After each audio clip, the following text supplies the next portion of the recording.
Hey, this is Ross Payton with Roleplaying Public Radio. Today we're playing Zweihander. This is called the Shrine of the Lake, because that's the sort of centerpiece of this adventure. So we setting this in the nondescript Empire-ish setting. That maybe Warhammer, may not be. I'm not going to really worry about it too much, but we have 3 players here today as they're on their way to the village of Penkurth, which has a shrine, a coastal town. Well, it's next to a lake, and on the lake there's a shrine with healing properties. We'll get more, and so all 3 of our player characters are traveling there for various reasons. So let's introduce the cast first. So we have Birk. Hey, what's up? This is Birk. I am playing Zedkin Bobble Wobble, gnome apothecary. A man riddled with debt, so he had to go out to the shrine to find his fortune. All right. The shrine, nobody knows. Actually, outsiders don't know what the shrine, how the shrine heals people, but it's supposed to be able to heal people of long-term ailments. And people don't know. Yeah, well, but Penkurth is far enough out of the way that it's not really worth it. And it's apparently pretty well guarded. So what few thieves have tried to, or looters or whatever have tried to steal the power have all failed.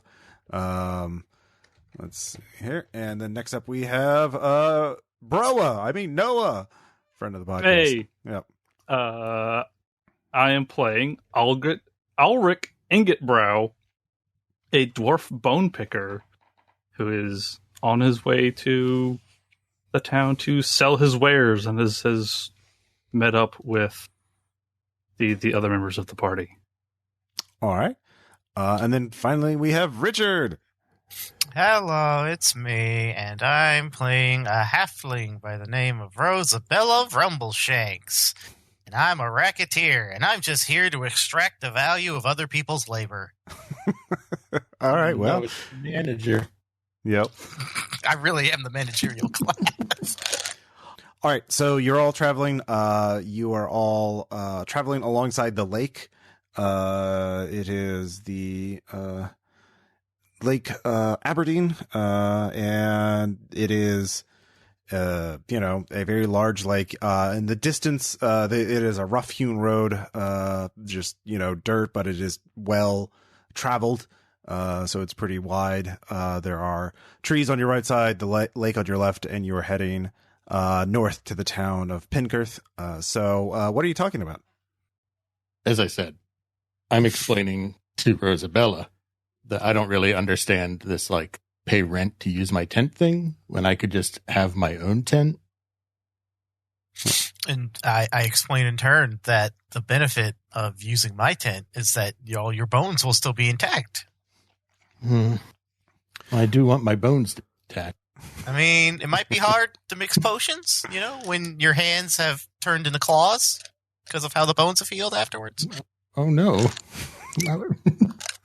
Oh, God, just saying, I don't know much about apothecarying, but it just seems, common sense. I thought I should own my own tent, but I guess I have nothing to lose but my bones.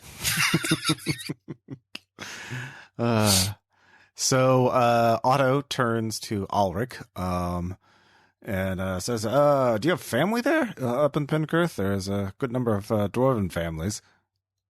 Is there now? Yeah. All me family is out in the mountains. Oh, well, there's a number of dwarves. In fact, it said they founded the shrine, the Shrine of Our Lady of Stone, the one that everyone has to visit for the healing if they're found worthy, of course. That usually involves many coins passing hand, or some such nonsense. If you they'll be happy to see a new dwarven face there. I'll be sure. Maybe put my name in. I'm trying to look for work. What kind of work? Oh, anything. I'm handy around a farm or a household. I can fix things. I can hold my own in a fight, although I don't like fighting. I mean, I'm not a mercenary, and it seems rather dangerous. Work. I just don't want to starve for the winter. Is that too much to ask? Have you ever thought about taking out a personal loan? I shake my head. Someone. Well, No, because that seems to be just as dangerous as becoming a mercenary, to be honest. What? All right. Let me know if you change your mind. All right. So, yeah, that's sort of the nature of your conversation as you continue along. But as you, not too long after that, the wind picks up. And as the wind, it's first just a gust, but then it gets stronger and stronger to the point where you all have to hold on to your cloaks or if you have a hat to keep it from, being blown away. And as the wind blows, you can all hear it. It sounds almost like as the wind whistles through the tree branches, almost like a musical instrument of some kind. There's almost a tune to it, and it is quite eerie. But as you are all continuing your march, three figures start walking. You can see their silhouettes walking through the dense forest, and they're clearly moving to intersect you, although they are plodding at a slow pace. They are pretty far ahead, probably 100 yards. So what are you all doing? Otto, of course, notices them and grabs the knife on his belt. That's his only weapon. He has a rucksack, or just a cloth sack with his other goods he's holding with his other hand. What are you all going to do? I will call out to them and be like, who's that then? Okay. Anybody else doing anything differently or just waiting for the response? I'll hold my fire hardened spear in a readied stance just in case. Okay. And let's see here. I mean, I only have my staff, which I was already for walking. So I will just stop and let them take 1 or 2 steps. So I'm not in the front. Okay. Fair. So you all let the three figures they stand in the middle of the road, blocking your path ahead. But you first think they're wearing, you can't quite understand what you're looking at, but then you realize these are they're human shaped, but they're not human. They seem to be made, it's almost like carven trees, like wooden statues, but like carved from branches and brambles and trees. But they have arms and legs and heads. They are, you can't imagine what's animating them, but they are standing there.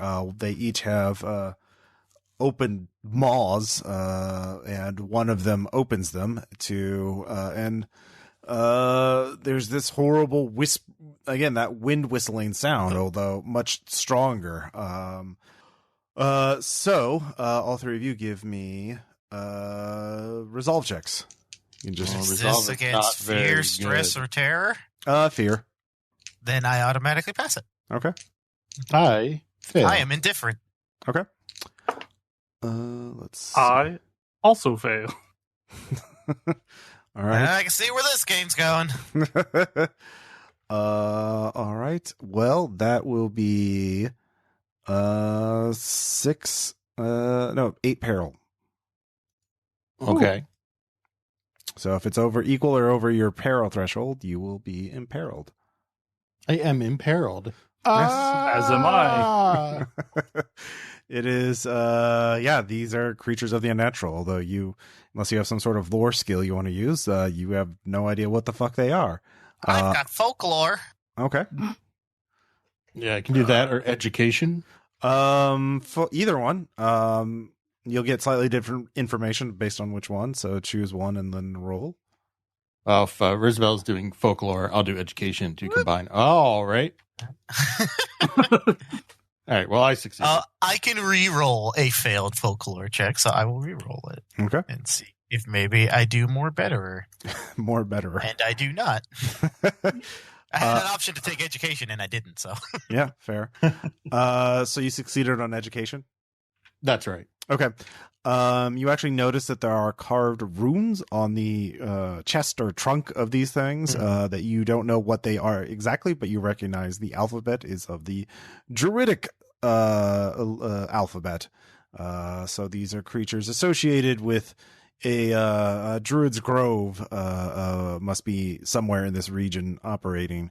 But you also notice that they have some sort of black mold on them in patches, which they seem to be less fluid than what you've heard of these sort of creatures, that they can move effortlessly through the forest, able to ambush anybody, but these are quite quickly and perhaps they have been corrupted by something, or that they are, well, something's up with him. But they have tried to communicate to you, but it seems like they can't make themselves intelligible.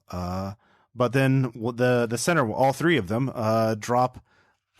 lift up each of their one of their arms and then drop large acorns at their feet, or sort of in between the two of you. They sort of toss them maybe 10 or 20 feet away from their location, so that's still quite far. But they seem to be wanting. Well, they do that. You're not quite sure what this is. What they want you to do with those acorns, or so that's what you got from education. Okay. So what do you want to do? Not a good sign. Fair. Anybody have a torch? Torch? Anybody? Torch? I got torches. Torch. Give me your torches. I will hand over a torch. I want to get Alright. one of them acorns. Okay, gonna you're going to walk up and grab an acorn. I am a curious little gnome. What are you doing? Where are you going?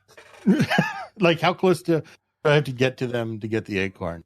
About 20 feet away. From Oh, them. okay. That's fine. That's a mile in gnomish. That's fine. I'm busy lighting a torch. You can do. I will creep up and try to get my hands on an acorn. Okay. Alchemy answers. All right. You grab the. There's actually quite a few of them. There's probably about a dozen scattered around. You start picking them all up, or are you just going to grab one? I'll grab a few in my area, like within my reach. But Okay. I'm not gonna... You can pick up two that are that are the farthest away from the creatures. All right. So you're doing that. Otto is looking quite. Actually follows the gnome, although he does not pick up the acorns. He's like, what are they? What, you know all about this, right? Since you're a master of things. Yes, a master indeed. Yes. Alchemy. Are those worth something? Are those worth money? I'll sniff them, and can I roll alchemy or something? Or... Is that a skill you have? Yeah. Yeah, you can roll alchemy. You can identify only ingredients. skill. Yeah. I can flip that, so I do succeed. Okay. Yeah, these are acorns of oak tree. They are these appear uncorrupted. They would, you could plant a tree with them. They're used in certain types of formulas and stuff like that. They're probably you would have to go deep in the forest to find these acorns this large. So yeah, they're just acorns. Oh. For sure they were my key out of debt. Meanwhile, let's see here, Rosabella, you have a torch. All right. Are you lighting it? Yes. All right, you lit it. Lighting it. You lit it while Zedkin was getting the acorns. Okay.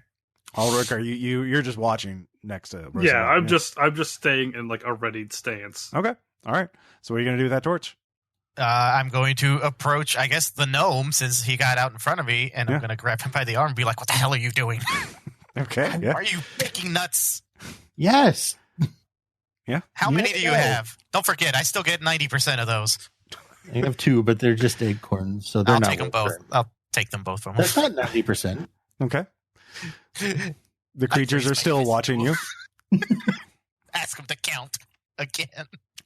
So Otto is like, what's going on? So they are worth something? You stay out of this. Well, I mean, if you pay me, I'll go collect the rest of them. I wave the torch closer to him. How's this for a down payment? You can't threaten me. I'm a free man. Do you want me to roll intimidate? I mean, yes. Go ahead, roll intimidate. Otto All is. right. Because I'm fucking good at intimidation. Is Otto a human? Yeah. Okay.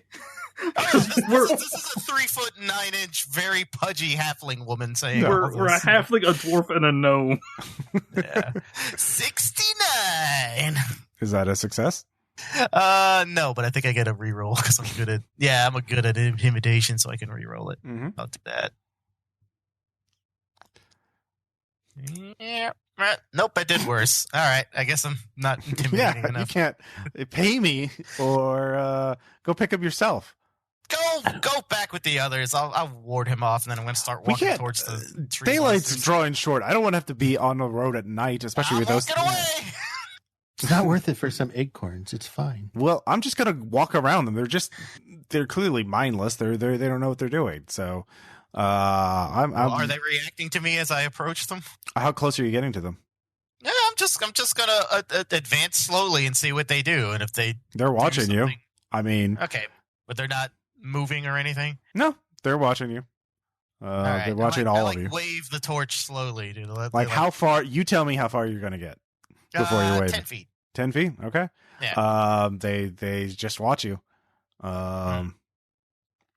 So Otto is going around them. He's sort of taking. There's a little bit of a gutter. It's not like there's even though the left side is the lake. There's still a little bit of a grass and a slope down towards the lake shore. So he's taking that to go around the three creatures. As he starts to get around them, the one closest to him starts to turn and trudge towards him. I will not stop it. I just want to see what happens. Okay. Zedkin, Alrik, are you doing anything? Are you just watching this as well? Otto, Daddy, you might want to be careful. He says, what is it doing? So he runs back. He actually tries to run past it. But as he does, the creature, it reaches out its arm, and its arm starts extending quite fast, and grabs him by the neck, or tries to. Let's see what that attack roll is. That is a success because, he's really good at grabbing. And grabs Otto by the neck and starts strangling him. The other two creatures are watching you. Oh, well, I guess So wait, it's on them. They're blocking the path? They see. I mean, clearly they didn't want Otto to pass, and they're one of them is currently strangling Otto. We should help him. Eh. He's not I'm worth just gonna anything keep walking. dead. I will. He doesn't work for me. I don't care. He doesn't give me anything. Oh no. I will charge the strangling tree person. Okay, with your spear. Mm-hmm. All right. Go ahead and roll your attack. It's already acted this turn, and they're pretty slow. Okay. Is that a hit? That is actually. Hold on. I think if I charge, it does. Yeah, you do get a bonus if you charge. Charge it. Here's the combat chapter.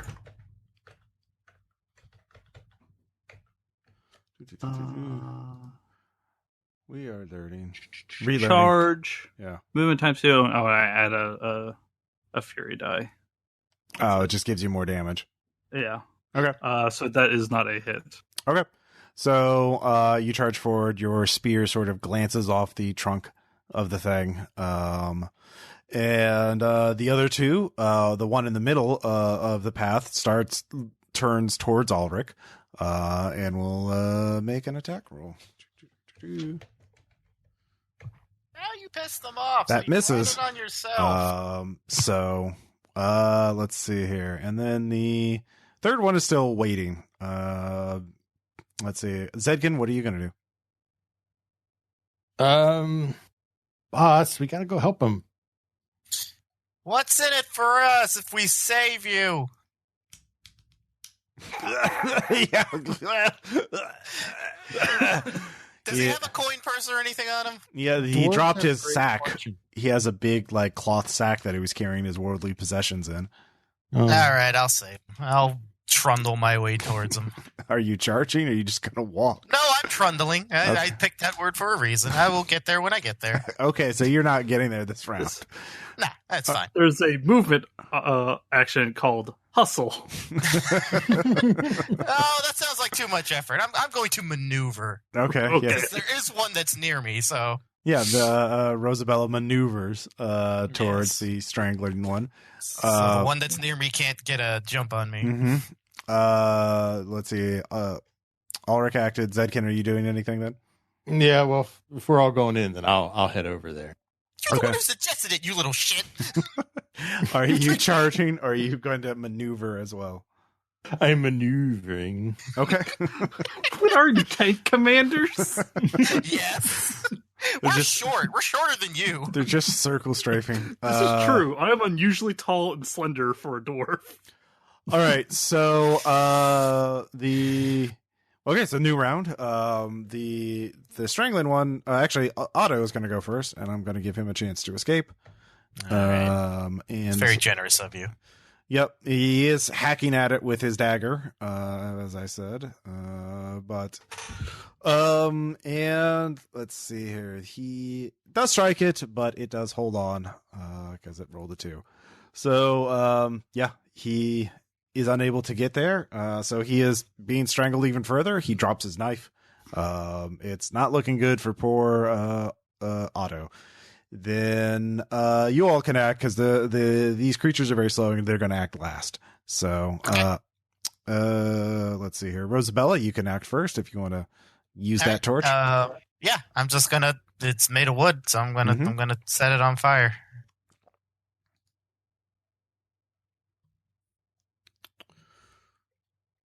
All right. Well, make your attack roll. Okay.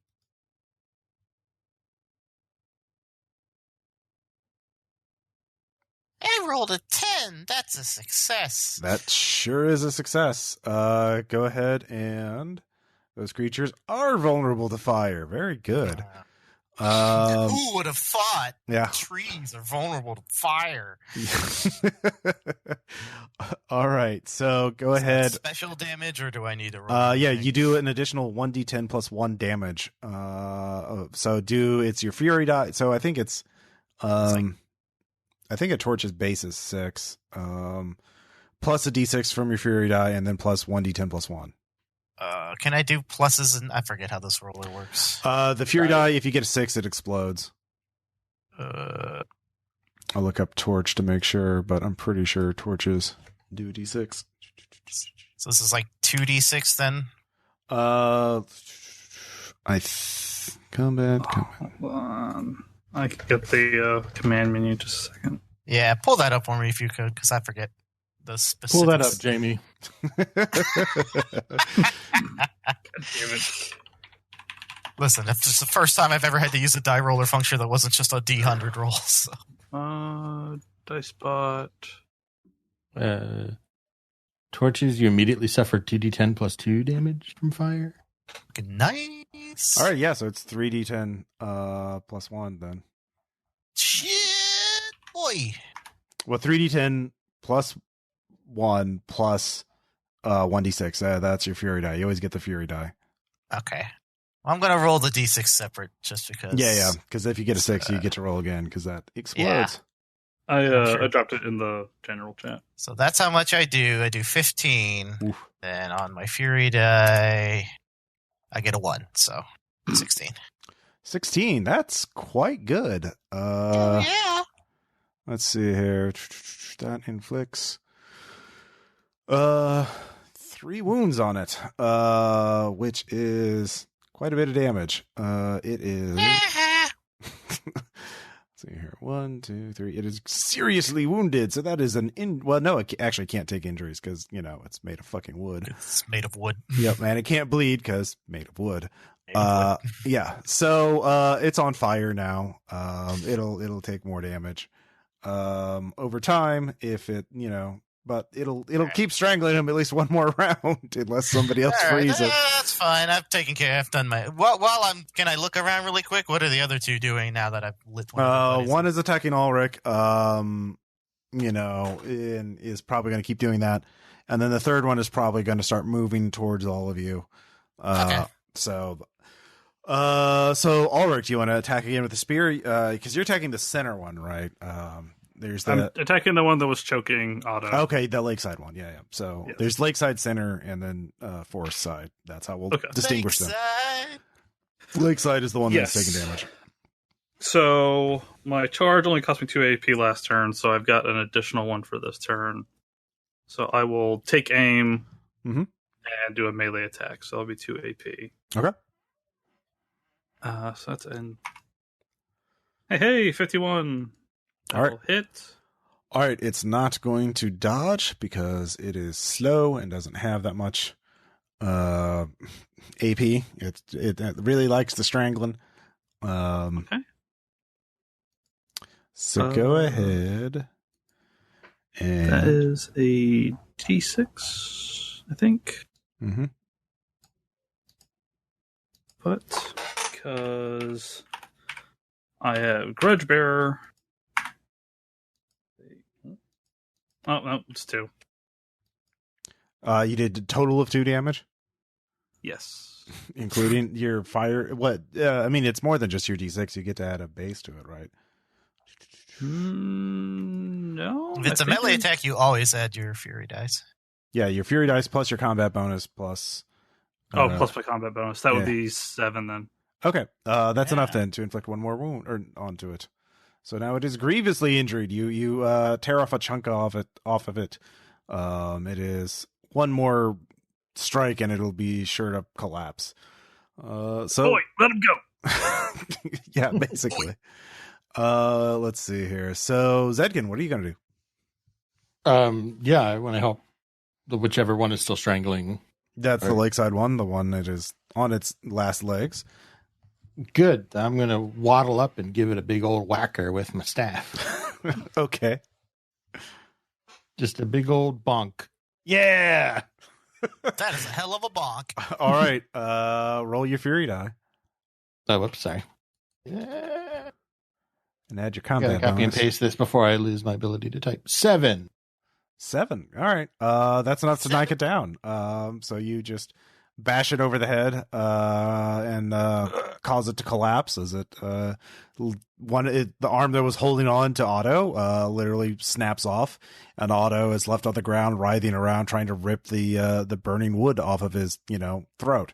But looks like so the remaining 2, one is going to attack Alrik, and then the other one is going to attack Rosabella.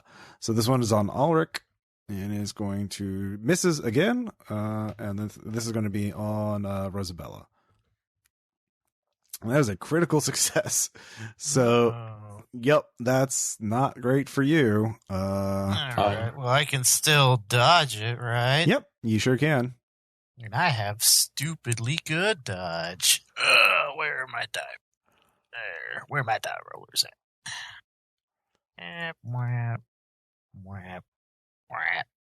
I succeed. Oh, actually, no, you're defenseless because of that, because it is a critical success. I will say, if you spend one of the group fate points, you can negate the critical success.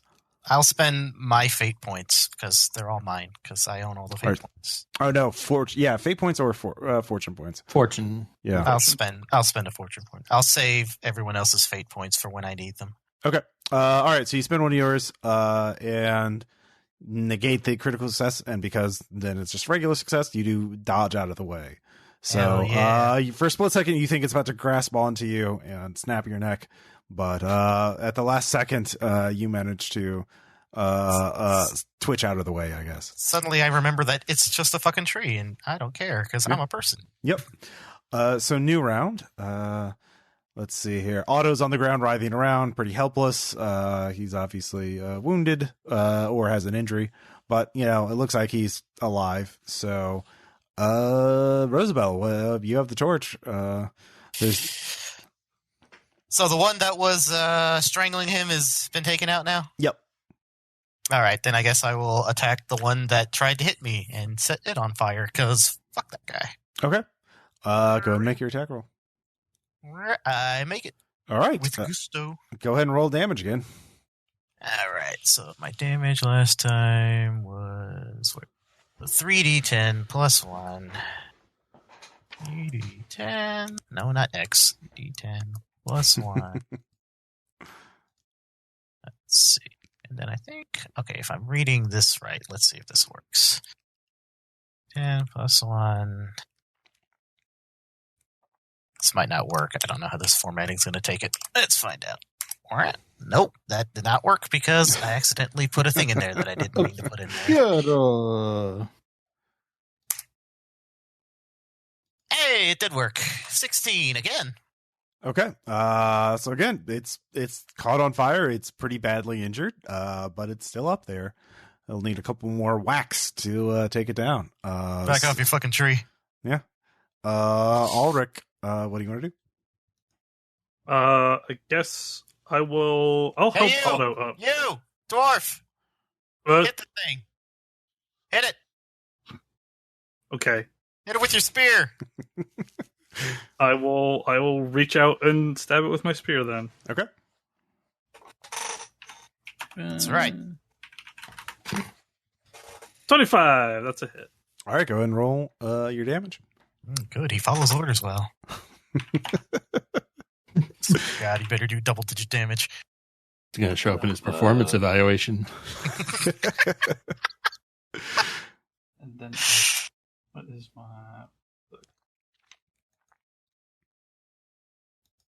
Probably just D6 plus your combat bonus. Mm-hmm. Yeah, it's just I explode on a 5 or a 6. Mm. You might just have to roll the dice separately then. Hey! Wow, fancy. Plus your CB. Yeah, So- that's another 5, so that's 21. All right, you just fucking you ram your spear through it. It is destroyed. Yeah, I think I'll have to look up. I'm not gonna look it up for your first fight to say, because I know that the spear's a weak weapon, like it has a chance of breaking. But I don't think it'll break in this circumstance. So good job. Yeah. Fucking stinger my way across the battlefield. Weak just means that it can't inflict like fucking grievous injuries. Yeah, Okay. Yeah, that's it. Fair enough. And let's see here. Zedkin, what are you gonna do? There's one left. But no one else is fighting it yet. Nope. Then I will wait.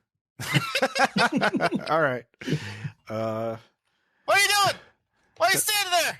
Let's see here. In this case, the remaining one is going to go after Alrik as he charged in. It's a strategy. I don't pay you to And think. that misses pretty horribly. So You literally do. all right, so new round. Otto staggers up and starts trying to flee. He is quite panicked and he is leaving you all behind. But he is Then let's see, Rosabella, what do you want to do? You make one more attack. Fire. All right. And 16. Fire time.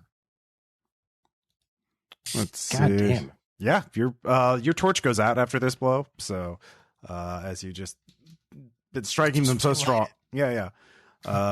It's not meant to be a long-term combat weapon. So, but yeah. You're not meant to be a long-term combat weapon. Also, I do 22 damage. All right, that puts it to grievous. So it only needs one more hit for someone to knock it down. So Alrik. Sure. Yeah. Yeah, you actually need 25 to one-shot it. Damn, so close. It's a tough boy. If only you had rolled that shit one on the D10. Yeah. So let's see. 5 plus 1d6. Exploding. Incroyable.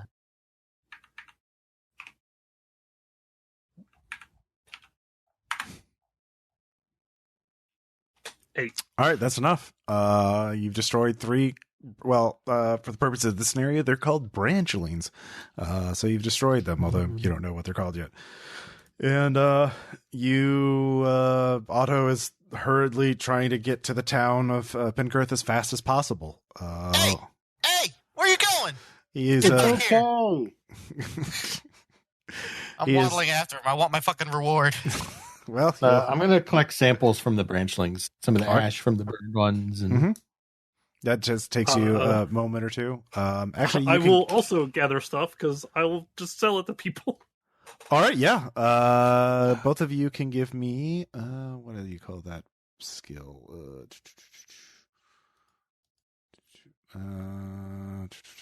Sorry, I'm looking for awareness, I guess. Yeah.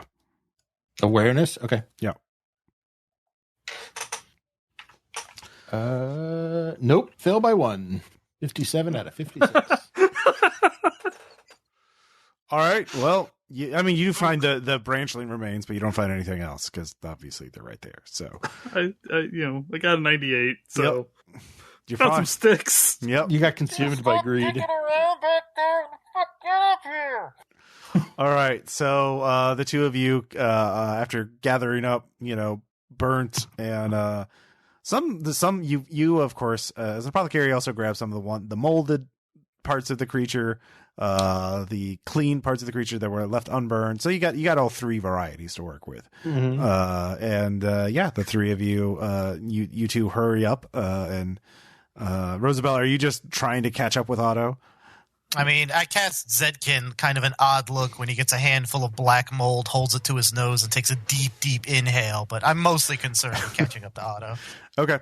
Well, he is a human, and he does have much longer legs. So good luck. And he is. You can't run forever! I mean, he's going to the same place you are. But the three of you eventually, nothing else stops you. And as the sun lowers to the horizon, you manage to reach Penkurth. It is you can see that it is sits on the lake itself, the lake shore. Although the forest goes almost to the shore itself, they've cut back just enough to give some space between the shore, between the forest and the town itself. There are some walls set up.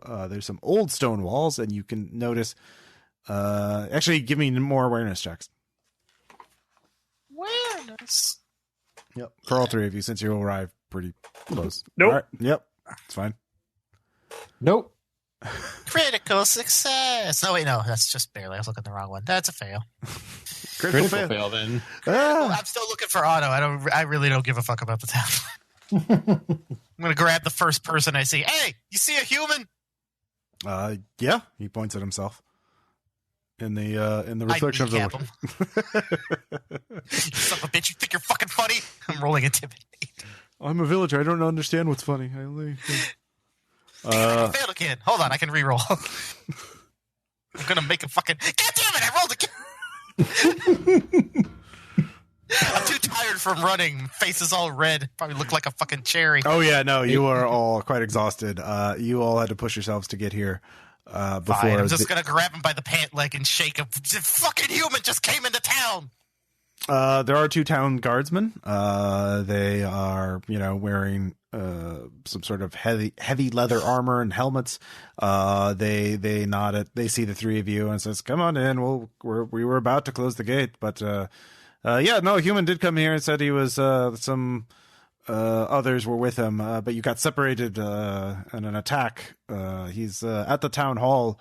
Explaining it. More like he ran out on us because he owes us money. I'm going to start heading towards the town hall, even though I haven't asked where it is. All right. So they, the two guards draw the heavy gate in.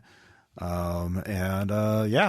notice that there are a couple of guardsmen are setting up on, they have a couple of wooden watchtowers, the town walls that they're setting up on. So, the town itself, actually mostly stone buildings. There are some wooden ones obviously as well, but it does seem to be fairly clean and you wouldn't say super prosperous, but like secure. Like it seems it doesn't look like anybody here has been recently, survived a famine or anything. They don't look particularly plump either, but it looks like this is kind of a rather,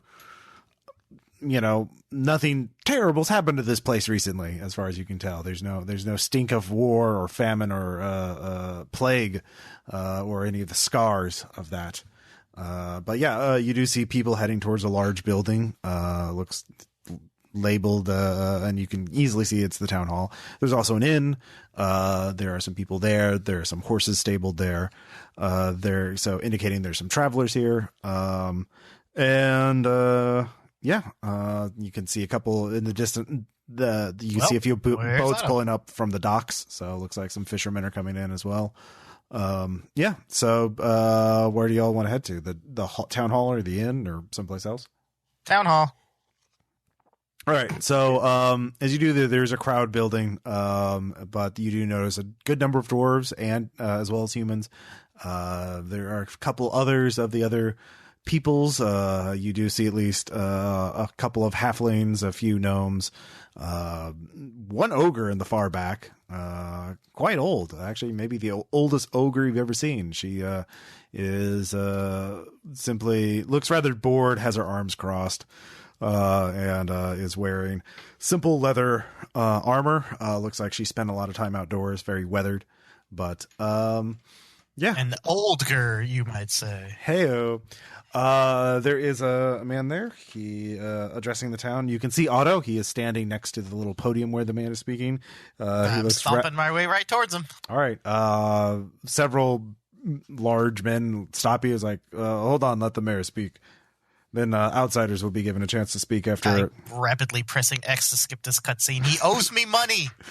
If you have personal business with him, the magistrate will see you in the morning. You can settle any civil dispute there, but now we must settle this. This is important. I just poutily sit on the ground and wait for the cutscene to finish. Okay. So you gather that the town's leader, mayor, is named Igmar, judging from the whispers you hear around. I trust Igmar to handle this and that sort of thing. But Igmar speaks. He sort of summarizes the attack, although in such a way that it makes Otto look not like make a little better. Like I approached them as soon as the gnome apothecary went towards them to study them. I went to protect them, and then of course it struck out at me.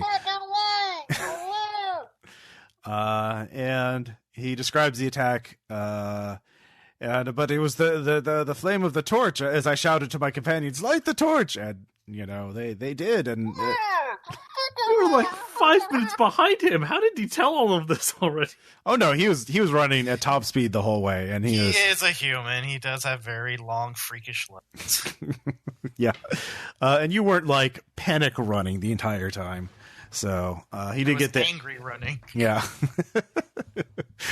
So, and of course, some of you were stopped to loot the bodies, as it were, for a bit. So, and Actually, that won't take very long at all. Yeah. When was this? Edited by John Gilroy, the editor of Suicide Squad. Whoa. Huge continuity slam on that movie. So the mayor says we of course know these as the branchlings, the creatures that the druids, led by their foul priestess Elkin, have long lingered in the forest outside of town. This is the first time they've attacked somebody, so we must question all of these outsiders to see if they have had any dealings, something that they have done inadvertently, perhaps, or if they are secret chaos cultists, to see if they've angered the druids in some way. And most people are like, no, they've gone mad. We must deal with the druids. Other people's are, the druids used to be good. I don't understand what's happening. So there's a lot of confusion. The townspeople don't know quite what to do, but people seem to be quite upset. It sounds like this is the first time these branchlings have ever attacked somebody without cause. And that's quite concerning because, again, that's the one road in and out of town, and the town depends on outsiders dumping money on the way to the shrine. So The mayor promises he will look into this and resolve it, and if need be, he will go to meet with the Elkin personally to find out what is wrong. So unless anybody here wants to speak out, the meeting concludes. Yeah, that guy's an asshole and a liar. Also, he owes me money. All right, so they say, what? Why is he a liar? He didn't do anything. He kind of just ran away screaming while we killed the monsters. And by we, I mean me. Also, he owes me money, and I want what he owes me. I killed one, too. No one asked you. Shut up. I killed one, too. I gave him the old bobble wobble bash. All right. Oh, the other travelers are here. Otto said that they were separated. He didn't find out what happened to you. He kind of implied you had all been killed. We will. Yeah, Otto seems to be implying a lot of things that aren't true. All right. So, Igmar, I will investigate their claims as well. People, hurry back to your homes at night. Tomorrow morning, I will have more news for you. I've ordered the guard to stay on watch all night and to close the gates and to prepare for and to check the town to make sure. And so you will be watched over tonight. I've called up all the reserve guard that we have. So rest safe knowing that you are being watched over. So the townspeople grumble. Several people mentioned they're going to head to the blacksmith to get a weapon. But the Ingmar asks for all of you to meet him in his office on the second floor of this building. So you sit in, and he's there with two. One bodyguard and one elderly woman who seems to be a scribe / assistant. They say, so we welcome you to our town, but we would like to hear your side of the story. So I assume you all tell them the truth at this point, or how do you want to spin this? I mean, I'll tell them the truth, but it's going to be full of expletives and emphasizing the fact that Otto's a cowardly piece of shit, and he'd be dead if not for us. Okay. And by us, I mean me. Yeah. Anyone else want to add anything to that? I glare at each of them in turn. Right? I mean, that's about right. Yeah, that's most of it. Most of it. What else is there? Was there anything else? Crack my knuckles. I mean, they tried to give us acorns or put acorns down. But the woman, he says, I remember that.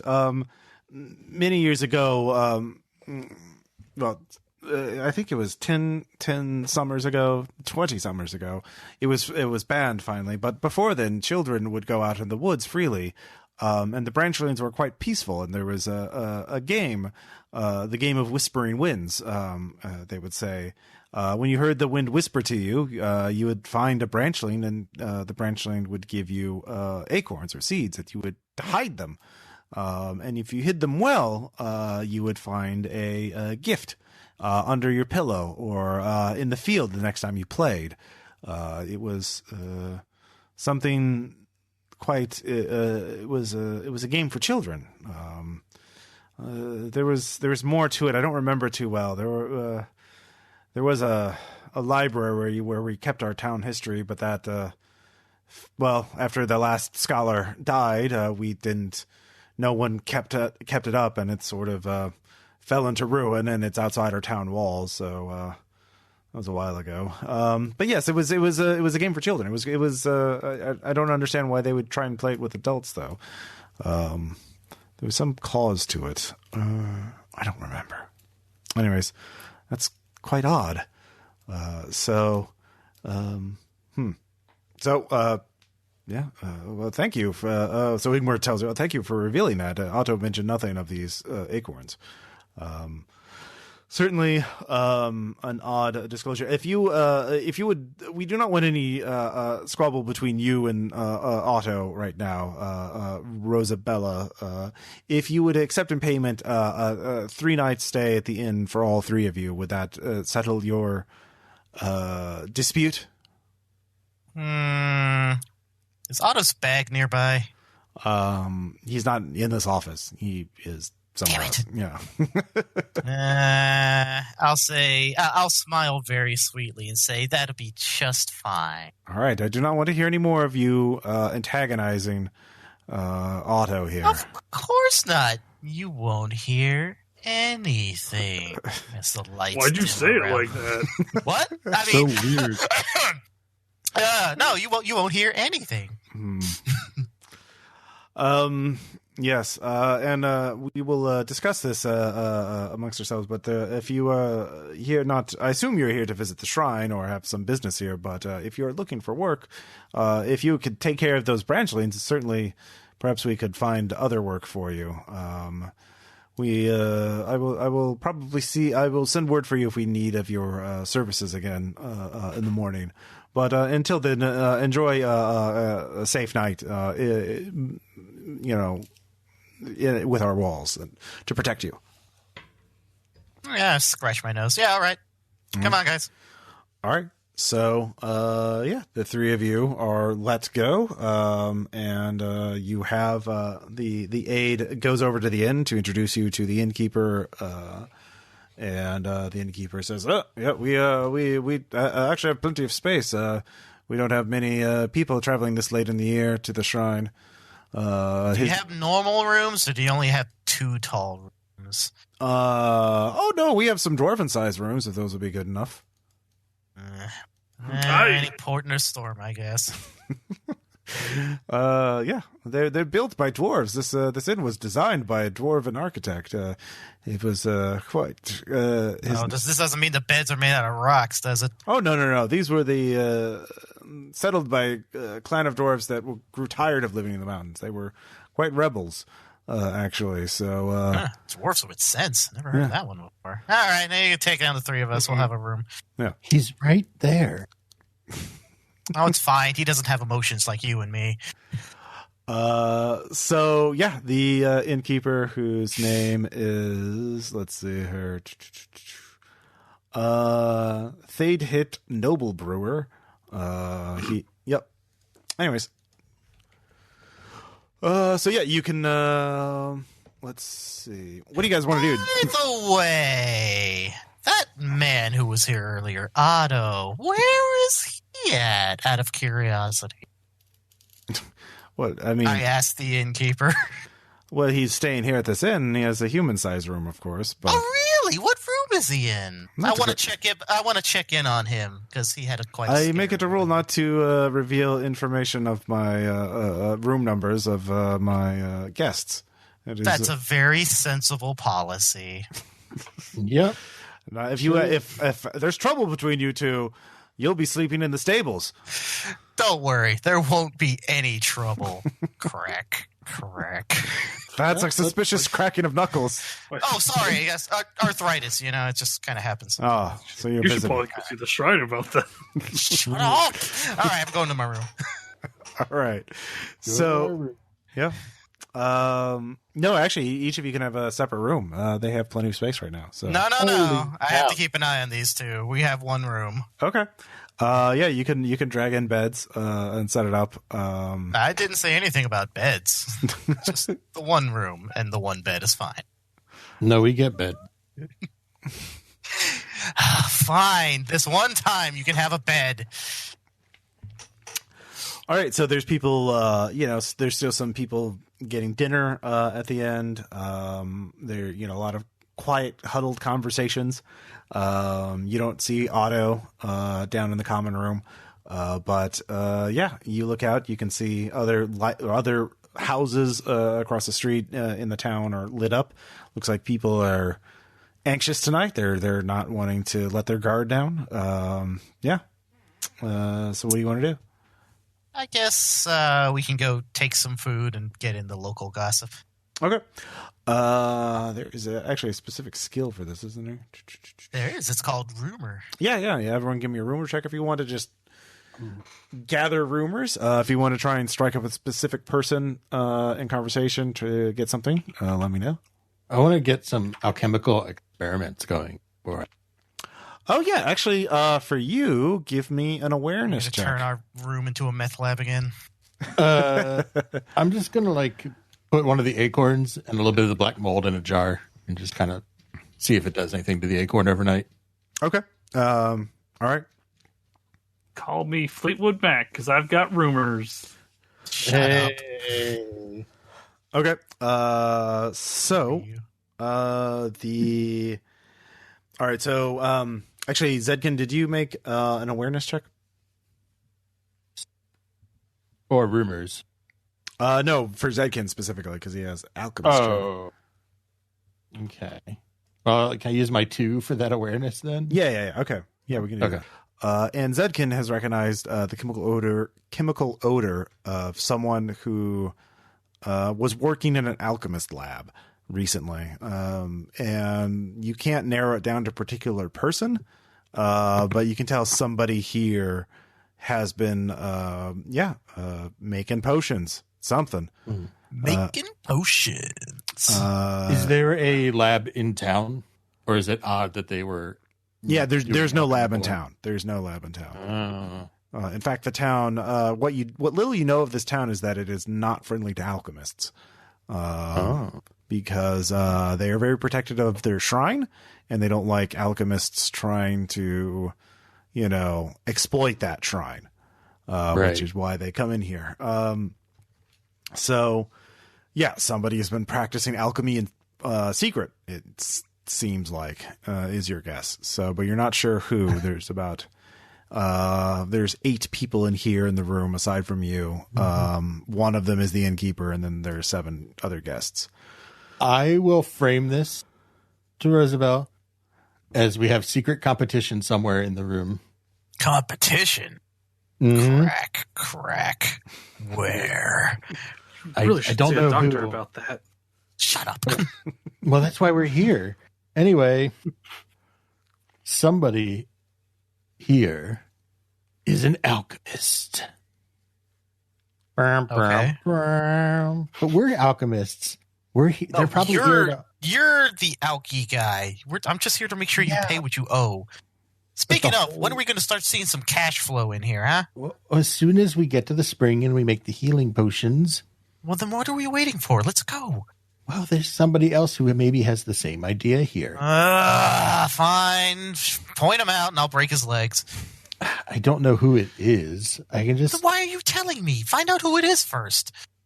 Just let old Alrik do his business. Don't ever do that again. Do right. What?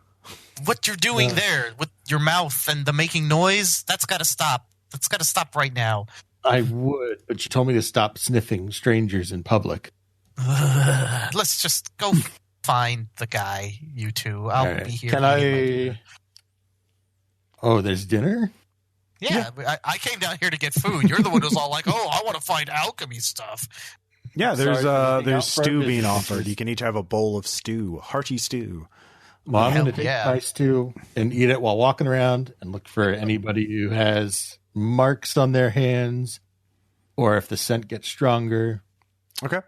So there are 3 people near the fire where the stew is being kept hot. That's where you have to go and serve yourself. Essentially, everyone gets a bowl, and you just have to ladle yourself some. And you can get the ale from the innkeeper. So there's 3 people there.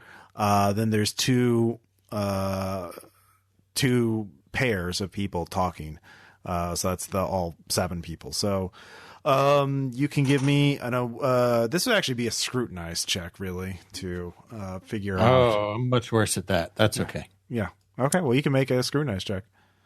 I'm gonna. Okay. Oh, that's a big old noperoonies. Yep. I'll do it. I'm good at you start smelling the stew a lot more. Like no. It gets in your beard. Now you're just smelling stew. Reminds me of my mother's old stone troll stew. All right. It was so bad it made me fail my scrutinizer roll. It's somebody here. Let's see. I'll describe the two. There's one pair of dwarves talking. There's one pair of humans talking.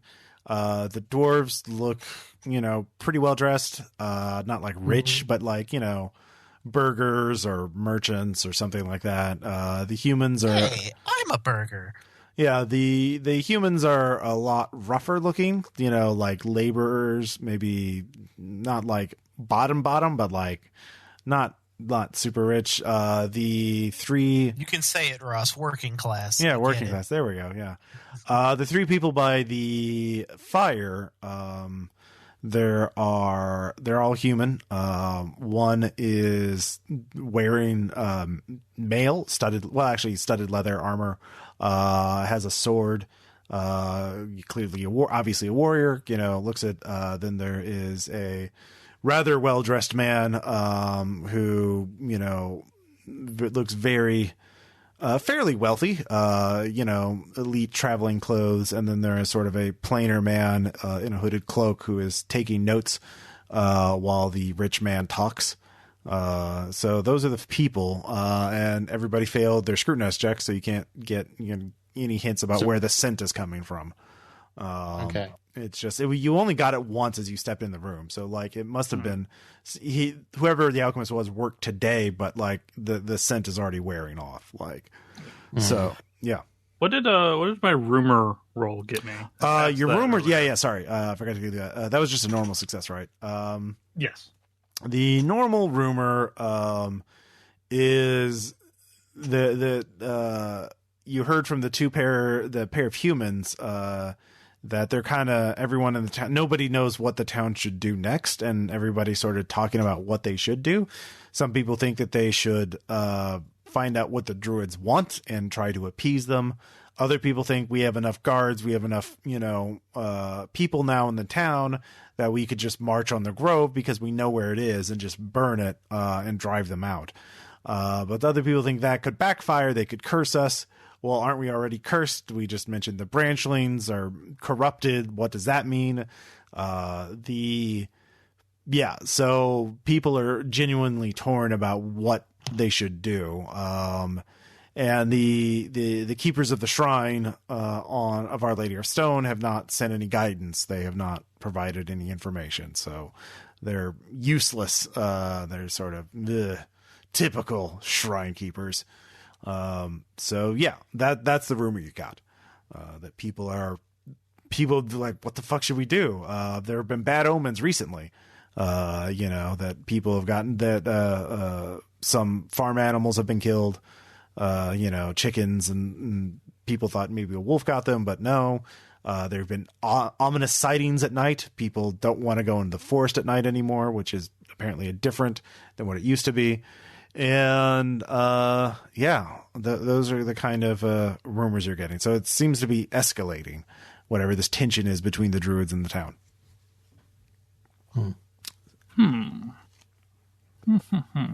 So do we know where the druids live?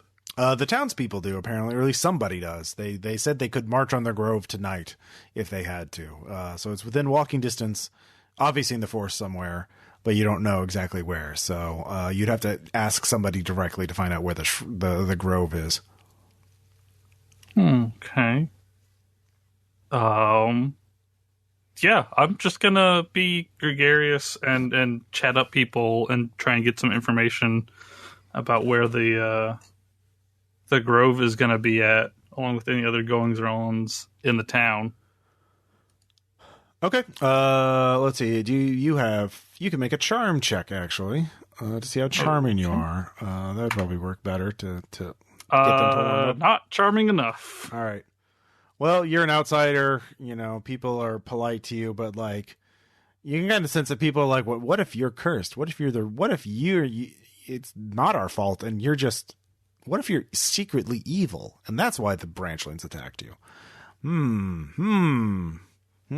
So they haven't made up their mind about you yet. Does this face look evil to you? Well, that's the point of evil. You don't know if it's evil or not. I mean, I give them a big grin with my eye-patched face. It's just a beard with teeth. What did you say you did for a living? What was your trade? Oh, well, I am a salesman by trade. Ah. I sell anything and everything. Do you have things you might want to... Bonepicker! Did you find anything out yet? Bonepicker? Did he say you were a bone picker? The dwarf who picks through bones. Did you find I anything sell out yet? all sorts of things. You and where you they come follow from. armies as they go to war and salvage the dead? And loot their corpses? Desecrating them? Not always. Perhaps you're Have cursed. you sold any of that crap you looted from those corpses yet? I do happen to have some fine knives in my pack I could sell if anybody needs. Yeah, give me a bargain check with a -10. Ignore 1 rank. No, Okay. just a bargain with a ignore 1 rank, and you can try and sell your. Well, it's a good thing Yeah. that would this be black market goods? Yeah. Okay, so I get a +20 to that. Okay. Nice. Oh shit! They're highly insulted. Wipe the blood off this time. They demand you throw it out. It's cursed. Throw it into the lake. Because yeah. So if not, they'll kick your ass. So yeah. Not my ass. Yeah. So are you going to throw? What were you trying to sell them exactly? A knife that you had? Yeah, some cutlery. Yeah. You have to get rid of it, or they'll. There is a window that it shows out to the lake, so you could just toss it out the window. They want you to do that, or they'll. One baby knife, never used. Yeah.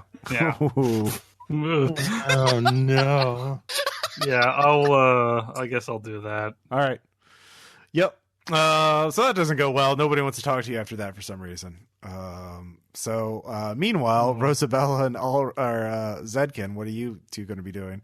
You've All right, sniffed so around. Explain to me again how this is going to make us money, because you know you're in it for a lot. Well, it's really straightforward. Obviously, there's magical healing powers here. Okay.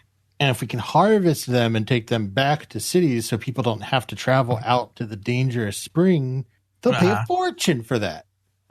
All right, but what does this have to do with this brand you keep speaking about? I don't understand where that comes in.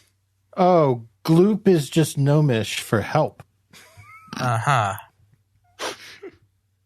All right, well, if you say it'll work, that's fine. But if not, it's your knuckles on the line here. That's why I have a G on my chest. It stands for hope. That's a G? I thought that was just soup you spilled on your shirt. I can see how you'd be confused. But I assure you it's a magic rune that only I know because I'm literate. I feel like the tone of the word you're saying should Which word? concern me. Gloop? But I don't know what those words mean. So I'm going to let that slide. Mm-hmm. That's why The you leave next it to time me. you use a word that has more than one syllable at me, gonna break a finger. And it might be one of yours. Well, the way you keep cracking your knuckles, it's more likely to be yours. You know what? Well, I'm out of knives. Really? How much you make? None of it. They made me throw them out the window because apparently they're cursed. Well, just go get them later. Surely there has to be a market for cursed knife. Well, Yeah. We'll go find one you of those. probably know more than I would. We'll go find one of those necrodongers you keep talking about. They'll buy them, right? Yeah. All right. What was that cursed knife store? Cold Steel? Yes. So the night passes with the three of you arguing. As you seem to all get in a lot of arguments when you're all talking. All degenerates into arguments sooner or later. Eventually you get tired. You have to go to sleep. So you all turn in for the night. I want to check my acorn mold experiment before bed. Yeah, the mold's transferred to the new acorn. It's growing. Oh, no. Yeah. I'm sure it'll be fine. I'm going to go to bed. Okay. I'm going to try and wake up extremely early so I can go dig through the townspeople's trash to find new things to sell. All right, give me a resolve check to wake up early. Oh, boy.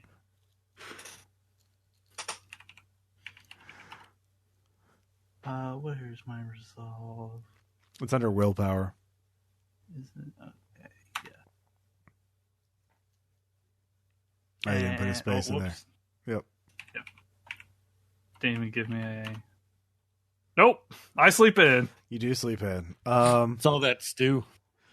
So when you wake up, though, Zindik, by the way, your peril goes back to normal. You've had more than 6 hours of sleep, so you're all unhindered. But Zindik, go ahead and give me another resolve check because the both acorns and the mold have disappeared from the jar when you wake up. I made it. Yeah, you're fine. It's no big deal. No.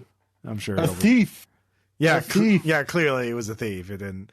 Somebody stole it. Roosevelt, we've been robbed. Yeah. Huh? What?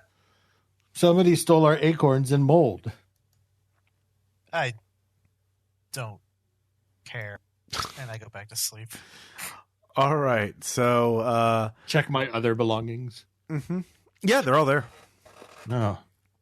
Oh, they really knew what they were going after. All right, we go down and get some breakfast. Yeah. The assistant is there. She nods at the three of you. The mayor would like to talk to you when you are ready. All right. Hey, you seen Otto? Otto? The one who was with you? No. The mayor was not impressed with him. He is impressed with your three valor, and would like to do. There's some work for you, pain work, of course. Typically when you reward someone for valor, where I come from, you give them monetary compensation up front. You've given. I mean, we can negotiate that once you're done eating. We go to the office. They paid for our room and food. Shut up. I just thought maybe you forgot. Sometimes, you got that bad memory. I swear to God, I'm just going to club you in your sleep. So let's go.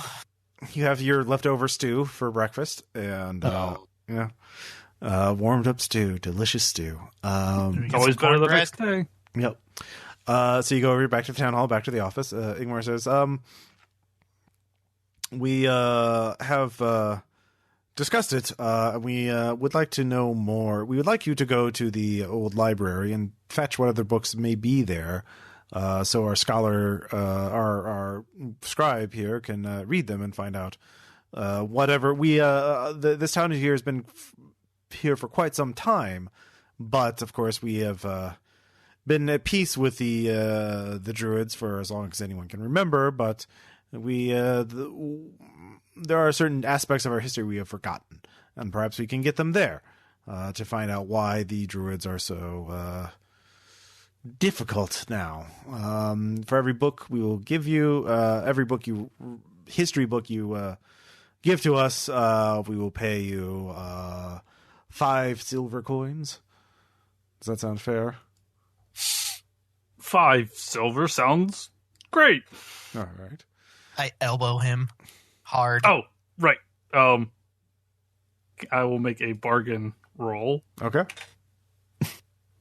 But you know what would sound better? You son of a bitch. So that's what you say. Yeah, no, 5 silver sounds fine. Yeah. Yes, sounds great. Per book. Yes, per book. I'll just elbow him again just to make myself feel better. Tonight's understudy in Aaron's role. Damn. Excuse me, Your Marinus. Yes. Quick favor here. We did come all this way to see your sacred pool water place thing. Shrine. Would you mind if we stop by there really quick before we go get your books? Well, it's not I don't know what you heard. It's the shrine is on a lake, but it's actually a branch of a olive tree that is it has been cut from a tree, but it's still verdant. It's touch that heals. It is kept on the shrine on the lake by the shrine keepers.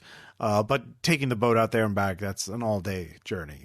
We will gladly waive the normal cost of your trip there. We'll throw that in. So a free trip to the shrine as well. But after you return, at least 1 book to us. All right, that sounds fair. All right, very well. Actually, wait, I'm going to go to the gnome. Do you need anything else? You need to go to the thing. Was there anything else you need? Oh, no. I guess if they won't let us there until we bring back a book. All right. that. Also, hey, are there any other alchemists in town? No, of course not. They are forbidden by town law. We've had their occupation is noxious. And we people who are here, we have many sick people who've come to our town to recover, and they don't like the smell of chemicals in the air and the waste products that alchemists dump in the streets or in the lake itself.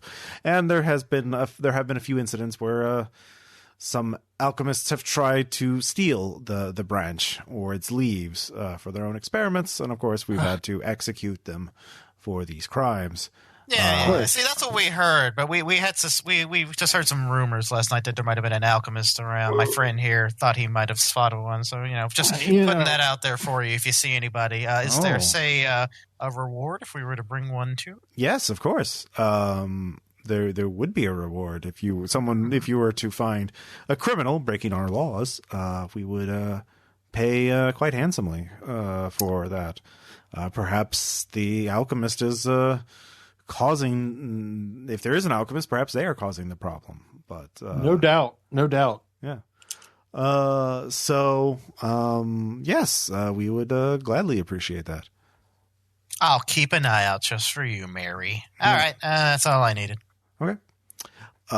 So the scribe tells you it is not far for the library is not far from here, but it is in a part of the forest that is quite dark. The woods are quite dense there. It is sort of a place of ill repute. A few people have disappeared in recent years there. Their bodies never found. We think the ground itself has gone soft. So there may be holes, so watch your step. But she tells you it is only about an hour's walk that way, straight ahead.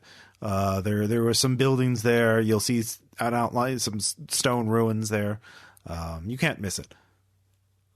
Well, it sounds like since this place is so poorly illuminated, my companions and I, we don't happen to have any torches. Do you suppose we could raid the city coffers for, say, 5 silver apiece to get some torches for the journey?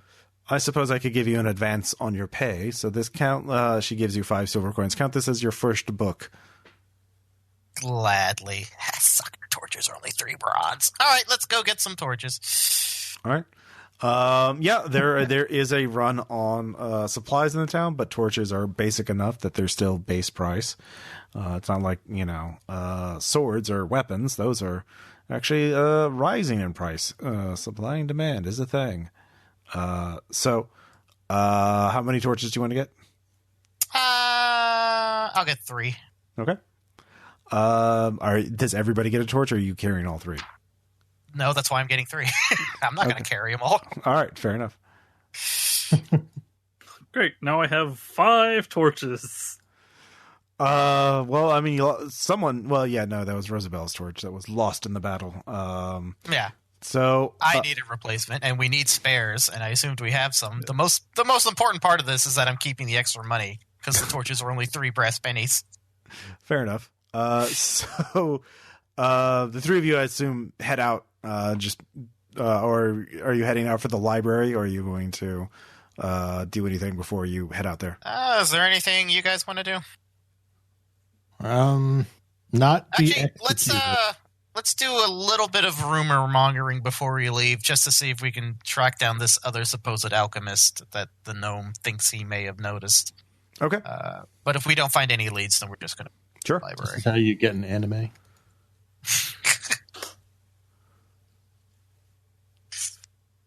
All right, so where is rumor? Are we all rumorizing? I mean, you all can. I mean, it took a bit of time to buy torches, so you can just do that while you're buying torches. Just asking around. Oh, Jesus. Hold on. It's amazing. But doesn't that loop back around to being a 0-0? Yeah, I forget. Is double 0 good or bad in this game? That is good. It is good. Oh, okay. All right, awesome. Let's see here. Good job, team. All right, so if you got a critical, all right, then you do know that you found out the identity of the rich person you saw, the rich man you saw last night. He is, let's see. Al the chemist? No, yeah, no, yep, you did it. You got it. Got it in one. No, his name, he is a Simon Regnault. He is a merchant. He has big plans for this town, and he has bought the tannery at the edge of town. He is so that's the chemical smells, the tannery. And the other, let's see here. Alrik also succeeded. So, there is some people spotted crows, a large group of crows flying over a certain point in the forest not far away. That is taken to be a bad omen. It is not in the direction of the library. But yeah. So wait, is the tannery the guy bought in this town? It's at the edge of town, near the lakeshore. So basically, just beyond the walls. Okay. Is it in the same direction as the library, or would it be more in the direction of the shrine? It would be more in the direction of the shrine. It's near the lakeshore. All right, then I vote we do that later, unless anyone else has some objections. That's fine. Yeah. All right, to the library. Okay. All right. So you all head out. You can see the ruins of. It seems like the town was larger once upon a time. There are more buildings here, or the foundations of houses. You can see through the gloomy trees, but the trees are quite dense, and so it's forested, but occasional ruins. So the trees have had years to grow up, but. So it's actually kind of unusual. It's very dense. The canopy is very dense, so you can't see so it's very actually dim under here, but like it's quite sparsely. Yeah, so it's very large trees with very large branch networks too. Yeah. And there's a lot of foundations of ruined buildings. And it's quite cool, quite calm, very quiet. And you find your footing unstable because there are a lot of roots just on the sticking out of the ground, so it's a careful walk, but eventually you come to a stone wall covered in moss, and in the distance you can see a house, a stone house of dwarven design. The roof is still intact, and it is quite gloomy, but it is a 2-story house. And the front door is missing. Whatever happened to it is, it's long gone. So, what do you want to do? I go into house. All right. Give me an awareness check. Okay. With and ignore 1 skill rank. I don't. Or no, a negative skill. 10. Negative 10. Oh. I get 69. All right. Rosabella takes the lead, walks 10 steps, and immediately disappears as you fall into a sinkhole. Don't think this doesn't mean you don't still owe me money. All right. Let's see here. What is your damage threshold? My damage threshold is 3. 3? Yeah, mine's 2. We're not good at fighting. Yeah, no. Good we didn't get hit by anything. Do you not have armor? No, I have clothing. Oh. I'm an alchemist. Why would I have armor? Yeah, but I can reference either my fellowship bonus or my brawn bonus to determine my damage threshold. So that would mean that my damage threshold is 4. Okay, so that's 2 wounds for you. You are moderately wounded as you fall down. And let me roll a d6 to see if you take an injury. You do not. You're wounded. You're moderately wounded. And shit hurts as you fell and bashed your head and your legs on the ground. But yeah, you fell about 12, 15 feet, something like that. You're kind of stunned for a second. Alrik, Zindik, what are you two going to do? I'm going to head up to the edge of the pit. Do we have some rope? Do we have some rope? I don't know. Do you? Is it on your character sheet? I don't. Okay, then you don't. Hold on. I was asking him. All right. Survival kit. What the fuck's in a survival kit? Rope, obviously. Maybe. Yeah, the gold. Yeah, I actually did a search for silver kit, survival kit in the thing. It doesn't list what it actually is. Great. At least, job. yeah. Yeah, it's actually super expensive. That's 4 gold coins for a survival kit. It's got to have a rope in it if it Yeah, costs that much. Yeah. I'll say because you have a survival kit, that's enough to retire on. I will give it to you. So, you have rope. So you can give me that athletics check, I believe. You want to climb back up. I'll let you. Well, hold on. Yeah. How much is it worth to you?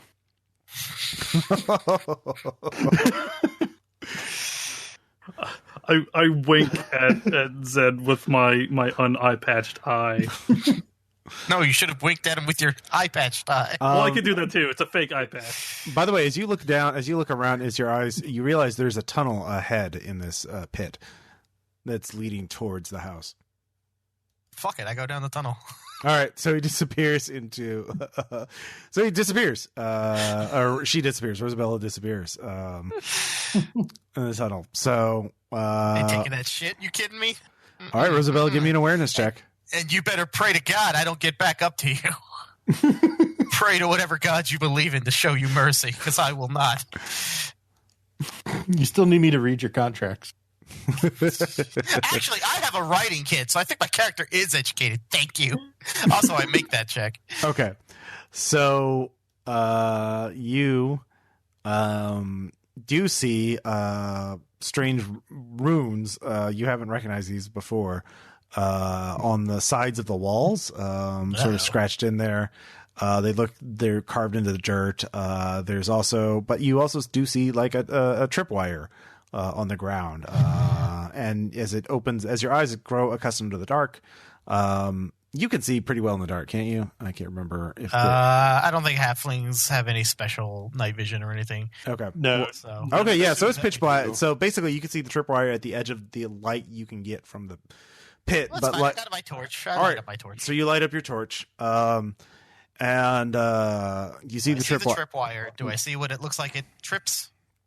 As you study it leads to a string that is tied to a bunch of like pieces of metal that are strung up. So it's like some sort of noise, an alarm trap. It looks like.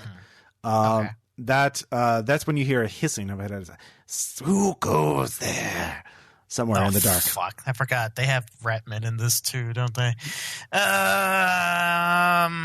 All right. see. While you're thinking about that, Alrik and Zindik, Okay. what are you going to do? Sure. You heard Rosabella light a torch and then some sort of hissing sound. You can't really make it out. Should we go after her? We shouldn't, but we will. All right. You going? I'll let you down first. All right. Are you going to climb? So you're climbing down? Yeah, we can brace up the rope and. Mm-hmm. All right. You could tie up the rope to the stone wall. That's not too far. And then you can give me athletics checks with a +10 bonus because you actually +20 bonus because you do have a good rope and you're going down. So yeah. But I want to go very carefully. Welcome to good rope. All right, then +30. All right, did it. That is a pass. All right, so both of you managed to get down. Back to Rosabella. The voice in the darkness up ahead. Who goes there? What do you want? Let's see. I'm going to take a huge gamble because I like making huge gambles. Because even if they go poorly, that usually means a comedic result. I'm going to roll Intimidate. I got a 15, which is good. Okay. I'm going to say in the loudest voice that a halfling can muster, someone you definitely don't want to fuck with. And because I have, what is the name of that skill? Menacing Demeanor. I actually inflict 1d10 plus 1 mental peril anytime I make a successful Intimidate check. All right, roll that. Which is why I've been trying to make one for so long. So I inflict 10 mental peril on whoever hears me. You invaded our home. Because, yes, there are definitely many of us here, but we wish no war with you. We are peaceful. All right, then. Then I guess we'll make an agreement. I won't mess with you, and you won't mess with me. and we'll just go about our business. What business? But you're coming into my home. Yeah, but I didn't know you were here because no one said this was your home. Good. Then climb back up the way you came. Yeah, I can't do that. So No, I'm your gonna- friends have thrown a rope down and are climbing below. You can easily do that. I can see with You my... know what? Can you do me a favor and just come out where I can see you? Because I'm really not fond of yelling down dark tunnels. I come in peace. Yes. So yeah, the rat man comes out. He's wearing sort of a, monk's kind of robe, hooded. Okay. And he's got some sort of weird device in his right hand. You have no idea what it is. But he is, yes, is a I'm going to rat man. scrutinize him because I want to know his intentions. Let's see. And damn it, I miss it by 1 unless I get some kind of bonus for something. No, why would you get a bonus? You've never dealt with a rat Because, man. Ross, you're a nice GM and you like it when your players succeed. Absolutely is not. Yeah, I know. He's an asshole GM. I like that. Us. Yeah, I do. Some people, oh, you're an asshole. You're a pushover GM. I'm all of these things. I contain Yeah, multitudes. you never win no matter what, right, Yeah. Ross? So, So yeah, no, I fail it by 1. yeah, you've never dealt with a rat man before, so you've. Don't know how to read him. Okay. Yeah. So All right. the rat man's, it's like, you have come here for a reason. If this is shelter, it is not your shelter. It is mine shelter. We don't need shelter. It's Oh. look. All right. We come in gloop. Gloop. Oh, yes, in the gnomish word for safety and peace, yes? Oh, Yep. no. Yes. Here we go. Listen. You know this place used to be occupied by people before you, right? Yes. They left some crap here that's completely worthless to me, but they're willing to give me money for it. We just came to get some books, and then we'll leave. You wish That's to it. trade. I mean, do you have the books on you? Which books in particular do you wish? I mean, literally any. They weren't picky. Why did... Oh, any books? I mean, yeah, as long as they can read them, I guess. History book. History, yes. I do have history books here. I gladly give you history books. But in exchange, you must do something for me. What do you want us to do? Talk to Elkan. The hated, yes, we hate the druid, but we do fear the druid. The druid does not like us, but they claim we are the ones who have poisoned the trees. We have not done that. We are rebels. We do not poison trees. That is what others of our kind do. We are exiled from that. We don't have that technology. We don't have it's a complicated thing. But anyway, tell the Elkan to leave us alone and that we mean them no harm. And then we will give you all the history books. All right, deal. Okay. Good. Good. Give the books to him. Let him look No. through them to make sure they're legit. You talk to Elkan first. What? You Yeah. didn't say we had to do that first. Yes. Well, then That here, wasn't part of the deal. I'll show you the books. Stay there. All right, show us the books and let him inspect them. All right. The rat man disappears in the shadow. All right, we sit here and wait. All right. And I'm down the rope. What did I miss? What's it worth to you, huh? Yep, that was Dance on them, knuckle dusters in hand. All right. That wasn't me. Yeah, but I didn't see you stopping him. So That's 2 for flinching. after about, I don't know, 20 minutes or so, you hear the scurrying back, and the rat man reappears holding a stack of, you count 7 books. Yes, these are all history books. And this one, he opens up to reveal the cover, the title. See, History of Penkurth. It is their own history. It is the least valuable book here. This is the history of the Empire. This is the history of horses. Yeah. All right, Zed, take a look for them and see if they look legit. I will flip through their fine book. All right. They do look like history books. Checks out. All right, so This is primo shit. Hey, Vince, we happy? Oh, we're very happy. All right, so let me make sure we're clear here. I go tell the elves not to mess with you, and then I come back, and you're going to give me the books, right? Yes. Yes. And you're not going to double-cross me, because if you double-cross me, neither one of us is going to be happy. No double cross. No. All right. We are is there an exiles. easier way to get down here, by the way? I'd really like to not fall down the hole again. We'll go through the front door of the house. I'll be there. Just don't be, blind and stupid. You just don't fall in holes. You are really pushing your luck here, Red Man. It's not my fault. Your simple eyes do not work well. I have special eyes. I can see all the holes. Can you see where this conversation's going to land you in a second? Crack. No, please. Simply, I will place flags near the holes. Yes. All right, that's fine. We'll be back in however long it takes us to find these guys. Man, let's go. Oh no! Follow the birds and the scent of the willows. The grove is easy to find. It is the most wholesome and sacred and beautiful place. It's disgusting. Ugh. I have to live in the woods. All right, let's go find these whatevers. Is there just trash in the hole? Yeah, there's some. I'm going to pick up some of the trash and put it in my bag. All right, sure. It's a primo trash. Was there any interesting I'll stuff sort through this growing later. down here? Yeah, the stuff that's been rejected by the rat man. It's really good trash. That rat guy doesn't know what he's talking about when it comes to trash. So, all right. I will make you. You can all eventually climb up. You're not under duress at this point. And there's a lot of footholds. And it's only about 15 feet, so you can all make it up the hole with the rope. So good job. Now you just got to find the grove. So let's see here. Does anybody have navigate? You want to try and make a navigate roll? I don't want to, but I mean, I'll do it if you tell me to.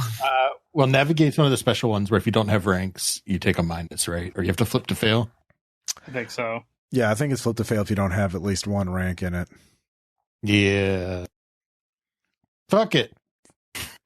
Well, I fail no matter what, so yay! All right, yep. So you get lost in the woods. Fine. We're fine. Yeah. fine. Yeah, there are birds flying overhead. There are you realize if you can get the attention of any of the druids or any of the magical beings here, they could probably guide you to the grove or to call Elkin. All right, well, I've got my torch. Hey, Elfies! I'm going to start burning random things unless somebody comes out and talks to me. No. Okay. Yeah, go ahead and make an intimidate roll. I'm going to hide. We come in gloop. I make it. All right. And that means whoever hears me takes 9 points of mental peril. All right, that's enough 'Cause to they imperil believe me. them. But they have really good archery, so they're going to flip that to a 17 and shoot you in the hand, holding the torch. Wait, no, that's a terrible idea. Why would you do that? Now I'm just going to set the forest on fire by accident. The torch falls to the ground, and it doesn't catch immediately on fire. It is. The grass is quite damp from but it's it's been a very humid fall. But a druid steps out holding a bow. Oh, thank God! You've been walking out here for like an hour now. Yeah, go ahead and take an injury shot through the hand. So it wasn't that good of an archer if you couldn't hit the torch. Next time I won't miss. There we go. Shot through hand. All right. Does that have a mechanical effect I need to try? Yeah, and negative 10 to anything you do with that hand until it's treated. So okay. Do I get to pick which hand? It's whatever one you were holding the torch with. So that was my offhand, so I'm fine. Okay. All right. Of Well, course it was. you're not. I would say. It does. Okay. Sure. I've got an apothecary. He'll fix it if he knows what's good for him. Yeah. Do you have? Let's see. Heal. You want to try and heal that, Zindik? No, I don't have you. Okay, yeah. So you're bleeding too. That's fun. Jesus. Yep, you're lightly wounded. I'm an apothecary, not a doctor. Yeah. It's the same thing. In this time period, anyways. Well, So the druid, she says, "Why should I not just have you kill you all where you stand for threatening the forest?" Well, because we're not here to cause any trouble. I just needed to get your attention. Also, good shot, by the way. We practice a lot. I'm not Yeah. the one that threatened the forest. She's the one that threatened the yeah, forest. it was all them. Yeah. Listen, I first come in off, gloop. Yes, the First off, gnomish you're word for giving- peace. Yes, I know. I fucking hate that everyone does. All right. So first off, you guys got a few strips of cloth I can borrow just to wrap my hand really quick, and then we can talk about this like civilized people who don't live in the woods. What's it worth to you? If I got a deal for you, young lady. No, seriously. So let's get this started here. You know those rat guys that live up in the ruins over there? Yes. Yeah, they want you to stop messing with them. And why? So you are speaking on their behalf. You are an envoy to them, the carriers of plague and destruction. Sure, why not? I mean, they said that you think they're poisoning your trees or something. Yes. Look, I'm apolitical, so that's all between you. Yeah, listen, I'm not involved in all this. I'm just a neutral party. Listen, he's just said that he told us to tell you that they're not doing that. And since they're not poisoning you guys, they would like it if you guys would just leave them alone. Well, someone's poisoning our trees. Well, it's not them. So what can we do about that? I can't take your word for it. You're a stranger who threatened our forest as their first action. Well, I told you I had to get your attention. We've been walking out here for like an hour. What are we supposed to do? Just keep wandering until we bump into you people? Well, Which until is what happened, actually. we were watching you the entire time. We wanted to see what you would do, and that you revealed yourselves as bullies who threaten at the mere slightest inconvenience to yourself and are envoys to the rat people. Oh, I wouldn't have actually done it. You know how hard it is to go through a burning forest? She's all talk for everything. Let's see. I'm going to hit you really fast if you do not shut up. If you can find out if you can tell us who is actually poisoning the trees, then we will give you. We will take your word under consideration. But until then, Are you saying there's trouble in the forest? yes. Trouble with the trees? Yes. Someone has used the tools. She takes out a pouch and throws down a. You see, it's some sort of arrowhead, but when you look at it, it is hollow. Zindik, you can give me an alchemy roll because there's some substance inside of it. No. Thankfully, this is the one thing I'm very good at. Yep. Critical You were success. so lucky you rolled that well. Actually, all my successes are critical success with alchemy. Okay, well, it's a double critical success. Double secret. So yeah, double secret. You know that this is it's actually a arrowhead that was it's an alchemist design weapon designed to inject mercury into its target, and this is a weapon used designed by alchemists to use against creatures such as branchlings or other spirits associated with nature. Mercury is a very potent weapon against them. It can drive them to madness or to kill them through a prolonged agony. It is poison. They cannot heal from this poison without outside aid. Okay, but what's mercury? Mercury, the liquid metal. Cinnabar is what he meant to say. Oh yeah, cinnabar. Sorry. Silver. Yeah, quicksilver. Immerse me, Peyton. Yeah, Ross. It's quicksilver. So nice. this was created by a skilled alchemist. It was designed specifically to inflict maximum pain and suffering onto a branchling or similar being, and would probably, if you shot enough of these into trees in the forest, would just corrupt and poison all beings magically associated with it. So including maybe the druids. So this is a good way to piss them all off. And cause them to get real angry and irrational around people. So, if you wanted to, throw a rock into a hornet's nest of druids and, branchlings and other similar beings, this would be the way to do it. You know I do. Yep. So you have that. But yeah, you also know that this was not this is beyond the skill of the rat people, as far as you know. With your critical success, you could swear to that. Of course, you don't know if the druid would believe you. But yeah, Worth a shot. Yeah. So you reveal that to the druid. Mm-hmm. All right. So she says, she throws some rags, some clean bandages, for Rosabella to be treated. Do either of you have first aid or medicine? Nope. Or healing. We went over this earlier. Nope. All right. Ain't nobody got shit. What are you talking about? You This was more for role-playing free? purposes, not because I expected to actually be able to heal myself. Yeah. No, that's fine.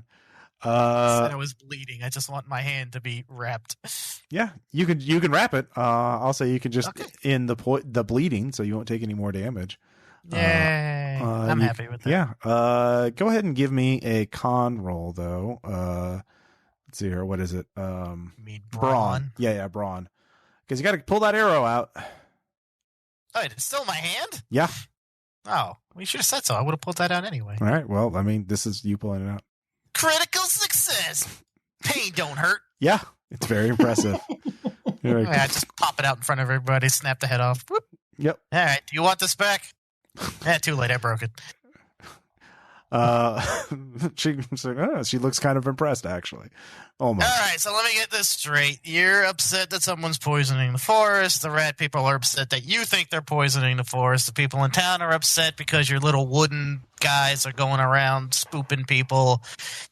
Oh, we just came here to see some stupid water or whatever. I'm really not happy with you, Zedric. This is big enough. This is the discovery of a lifetime. Yeah, how much has it made us so far?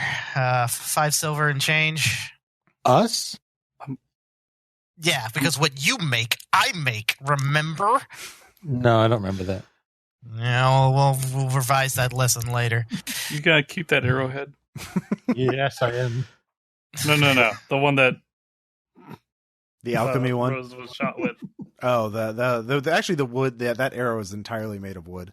I can sell as a magical druid arrow. That doesn't matter. That's fine. I'll toss it to him. Just remember 80-20. Sure. Yeah. All right. So what do we need to do for you to do the thing that's going to make everybody happy? Well, I'm Elf. saying if you want us to leave the rat people at the ruins alone, then find out who's actually poisoning this forest. It's probably one of the humans, right? Have you thought about going to the human village there and asking them? Oh, I've sent a messenger to tell them that they must stop poisoning us, or we will destroy their village. And what happened to the messenger? The messenger hasn't come back yet. Oh, jeez. That's probably a good sign. All right, we'll go track it down, but 5 get you 10. It's probably the humans. In my experience, it's always the humans. Ah, yes. Well, if we must battle, if you join our side, we will, of course, shelter you for the winter and, not kill you. Yeah, I assume you're going to give us a nice bed made of leaves, all right? Yes, of course. Yeah, we'll figure something out. Listen, is there an easier way to get in touch with you that isn't going to involve us having to walk through the woods? Anytime you go into the forest, a bird will be watching you. Simply talk to the bird and speak my name, Elkan, and I will be nearby. Okay, that'll save us both a little pain and suffering there. All right, which way back to town from here? Follow the crow. And there's a crow. Calls at you. Yep. Thank you. Why does that crow look like a rat with wings? All right. Yeah. I guess we'll go back to town. Okay. So you head back to town following the crow. When you get there, there's a large mob assembled. And the businessman, let's see here. Simon? Yeah, Simon. Simon says. Let's see. gonna kick his head off let's after see. he frees us You've up. heard, by the way, you've heard them. They plan to destroy our town it is up to us to defend our town. The mayor is too cowardly. We must all take up arms and march on the forest and burn it. Destroy all of these wretched things before they kill our children in our sleep. Who's with me? Idiot! You're in the forest! So yeah, it looks like Simon's trying to whip up a mob to march into the, pitchforks and torches and all that fun stuff. So Excuse me. Hello, down here. Hello. all right. Oh, it's the outsiders. They've come back. Yeah, we're here. We just came from talking to the elves. What did they say? So someone's poisoning the forest. Is anybody here aware of that? Oh, that's what the messenger did before it tried to kill us. And you do see a dead druid on the ground. Oh. You killed him. Are they sleeping? There's an old phrase, something about what you should do with messengers, and killing them's not high on that list. But we'll put a pin in that for now. It was trying to cast a foul spell and kill us. Unfortunately, my bodyguard protected us all from it. Oh, I'm sorry. Are you a wizard? No, I'm a merchant, but I could reckon I've How do you seen know what wizards. spell it was casting if you weren't a wizard? Yeah. Is he a wizard? I've seen wizards. I know how wizards are. Everybody knows, when they start. One way to know a spell is to be an alchemist. I'm a merchant. No, you're an alchemist. I'm Okay, a merchant. I've got some questions for everyone here in attendance. Just real quick, just some things I want to go over. Who can say about exactly when the forest started going bonkers and then the wood thing started attacking everyone? Anybody? Yeah, about They're a week, a little over a week ago. A week ago? Okay, yeah. And hey, Mr. Regnault, I heard you bought a tannery recently. Yes. Yeah, how long ago was that? That was 2 weeks ago. 2 weeks ago. Huh, yeah. So, do you do a lot of leather working? I'm beginning to set it up for my operation. I plan to create many jobs in this town. Yeah, okay, yeah. So, you know what goes into the process of tanning leather? I'm a merchant. I don't actually know the craft that well. Okay, so, I hear there's a lot of chemicals involved with that. Is that, Yeah. Is that I mean, certainly it smells. I mean, anybody would. yeah. So, by chance, you don't have waste from the tanning process that you've been needing to dispose of? Waste? What are you talking about? I mean, we haven't started operations yet. I have to But you're setting it up, right? Yeah, we're repairing the building first. It's been a while since it was used, and then we have to hire workers and set up a supply chain. I mean, there's multiple steps. So I mean. But what are you trying to do? Are you on the side of the droids? Why did they let you go? Oh, yeah. How did you escape? I see you've been wounded. Your hand is bandaged. Clearly, did the droids attack you? I got a better question for you, sir. Can I take a look at your tannery? You did not. You can't answer a question with a question. Or can I? All right, give me a persuade check. No, I don't know if I'm good at that. Or what is that skill called? Charm? Guile or charm. Charm, definitely. Charm. Yeah.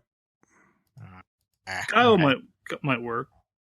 I'm going to use my guile because I'm better at that, but only by 10 points. Leadership. Actually, leadership is the skill you want to do. Fuck, I didn't take that. Yeah.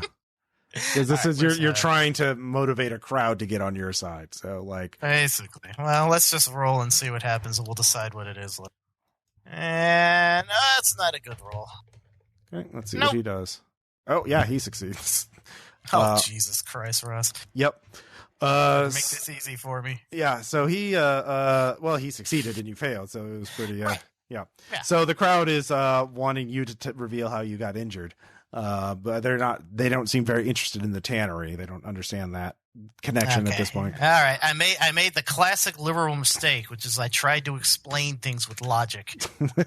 Yeah. So I'm going to take a different approach. All right. Listen here, everyone. I think we can all see what's going on here. This rich outsider from outside of the village is coming here with all of his money and thinking that gives him the right to tell us what to do when all of us are the ones who've worked hard, scraped in the soil to build this town up from nothing. Are you gonna let him come here and take control of your life just because he's rich? All right, you can get one more leadership check with that. Yay! Can I get a bonus? No. You're such an asshole. I hate you. Hey, I made it by 1 point! All right, so the town is... so he makes his last appeal. I am speaking to you of life and death matters. He is trying to drive us apart. I'm a job creator, not a divider. So let's see here. He still succeeds as well. And because he, God damn it. Yep, his skill's 50. It's like a charisma based thing. And so yeah, the town at this point, Igmar comes in with several of the town guards and starts yelling at everybody to break it up. But it seems like they're more likely to be on his side. It's certainly not. No one was decisely winning though. Yeah, of course. No, that makes perfect sense. That's fine. I'll go talk to Igmar. Yeah. But yeah, there a lot of people are shooting you dirty glances. So I am indifferent. I literally have that talent. So all right, fair enough. Does not bother me in the slightest. So Igmar has the town guards take the corpse of the dead druid. He orders them to leave it outside with a written message that his scribe has written. Can I like wave at him and be like, maybe don't do that, maybe stop? Why? What do you suggest? All right, is there somewhere private we can talk? We need to go over some things really quick. All right, I'm gonna loot the druid. No, the guards will not let you touch the corpse. Nice one. I appreciate your dedication to the bit. Yeah. So unless you can figure out how to get around the two guards, you're not going to be able to loot the corpse.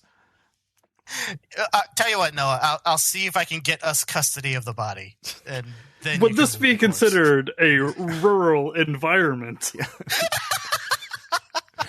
No, this is specifically a village, so it is. Damn. Yeah, but a rural village. No, village is a rural. Come on. No, there's not a farming. Like again, their economy is based around the shrine. It's actually pretty built up for a out of the way place. They've got walls, stone buildings. But they don't have a tannery. They did have a tannery, but it was a bad business idea.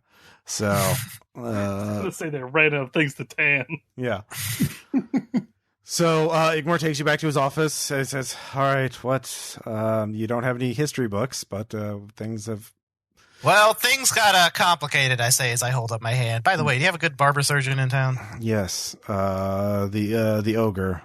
She will be happy to treat your injury.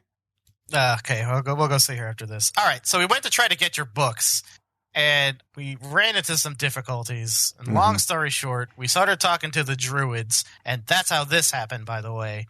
But to be clear, I instigated it, not them. So please don't gather up all the town guards and try to start shit, or otherwise we're going to be in the middle of a war zone, and I'd rather not be in the middle of a war zone. Mm-hmm. Long story short, they believe something's poisoning in the woods, and they're not happy about that because, druid things, whatever. I'm going to try to figure out what's causing it. I have a hunch it's that merchant and his tannery, considering the timeline. But obviously I need to confirm and prove that, which is what my alchemist will hopefully do if we can get into that tannery. I see. So, now, first off, I need to know something from you. Who killed the messenger? Was it your people or the merchant's guy? The merchant's bodyguard threw a knife into his the druid after the druid messenger did say the same message, essentially, that someone was poisoning the woods, then began to speak something in another language, and the bodyguard threw a knife into his throat. Yeah, that just makes me even more suspicious of the merchant, to be frank. Also, that's not going to go over with the druids well, right? That's why he's trying to return the body with a message of explaining what happened. Would they be okay with that? You just put the body outside with a note on it? Well, I think not returning the body would be worse. I mean, I guess you got a point. It just seems weird to just be like, hey, I'm going to dump this body outside. Come get it. Well, I don't want to go into... I don't think any of my men would go into the woods to return it in person. Well, if that's too inconvenient for you, I can have my man here take the body and return it to the druids on your behalf. That way they get their body back, and you don't have to risk any of your men, and he's willing to die for it. He's got nothing to live for. Right? I suppose... All right, so we'll take care of that body for you. I'll have it put on a cart so you can with a mule so you can actually carry it. Sounds great. I appreciate. Yes. It's not your cart though. I do expect it back. That's fine. I don't really need it. Yeah. Yeah. The next thing we need to do then is I'd really like to get a look at this guy's tannery and see if we can figure out what's going on, or if that's all right with you. A little odd that he hasn't started tanning, but has like a chemical smell. I haven't noticed it myself, but I can't say. Ever since the war, my nose has not been that good. Well, my nose is fantastic. I picked up a bit of something the other day. Oh, well, the tannery always stank. To be honest, that's why nobody bought it until now.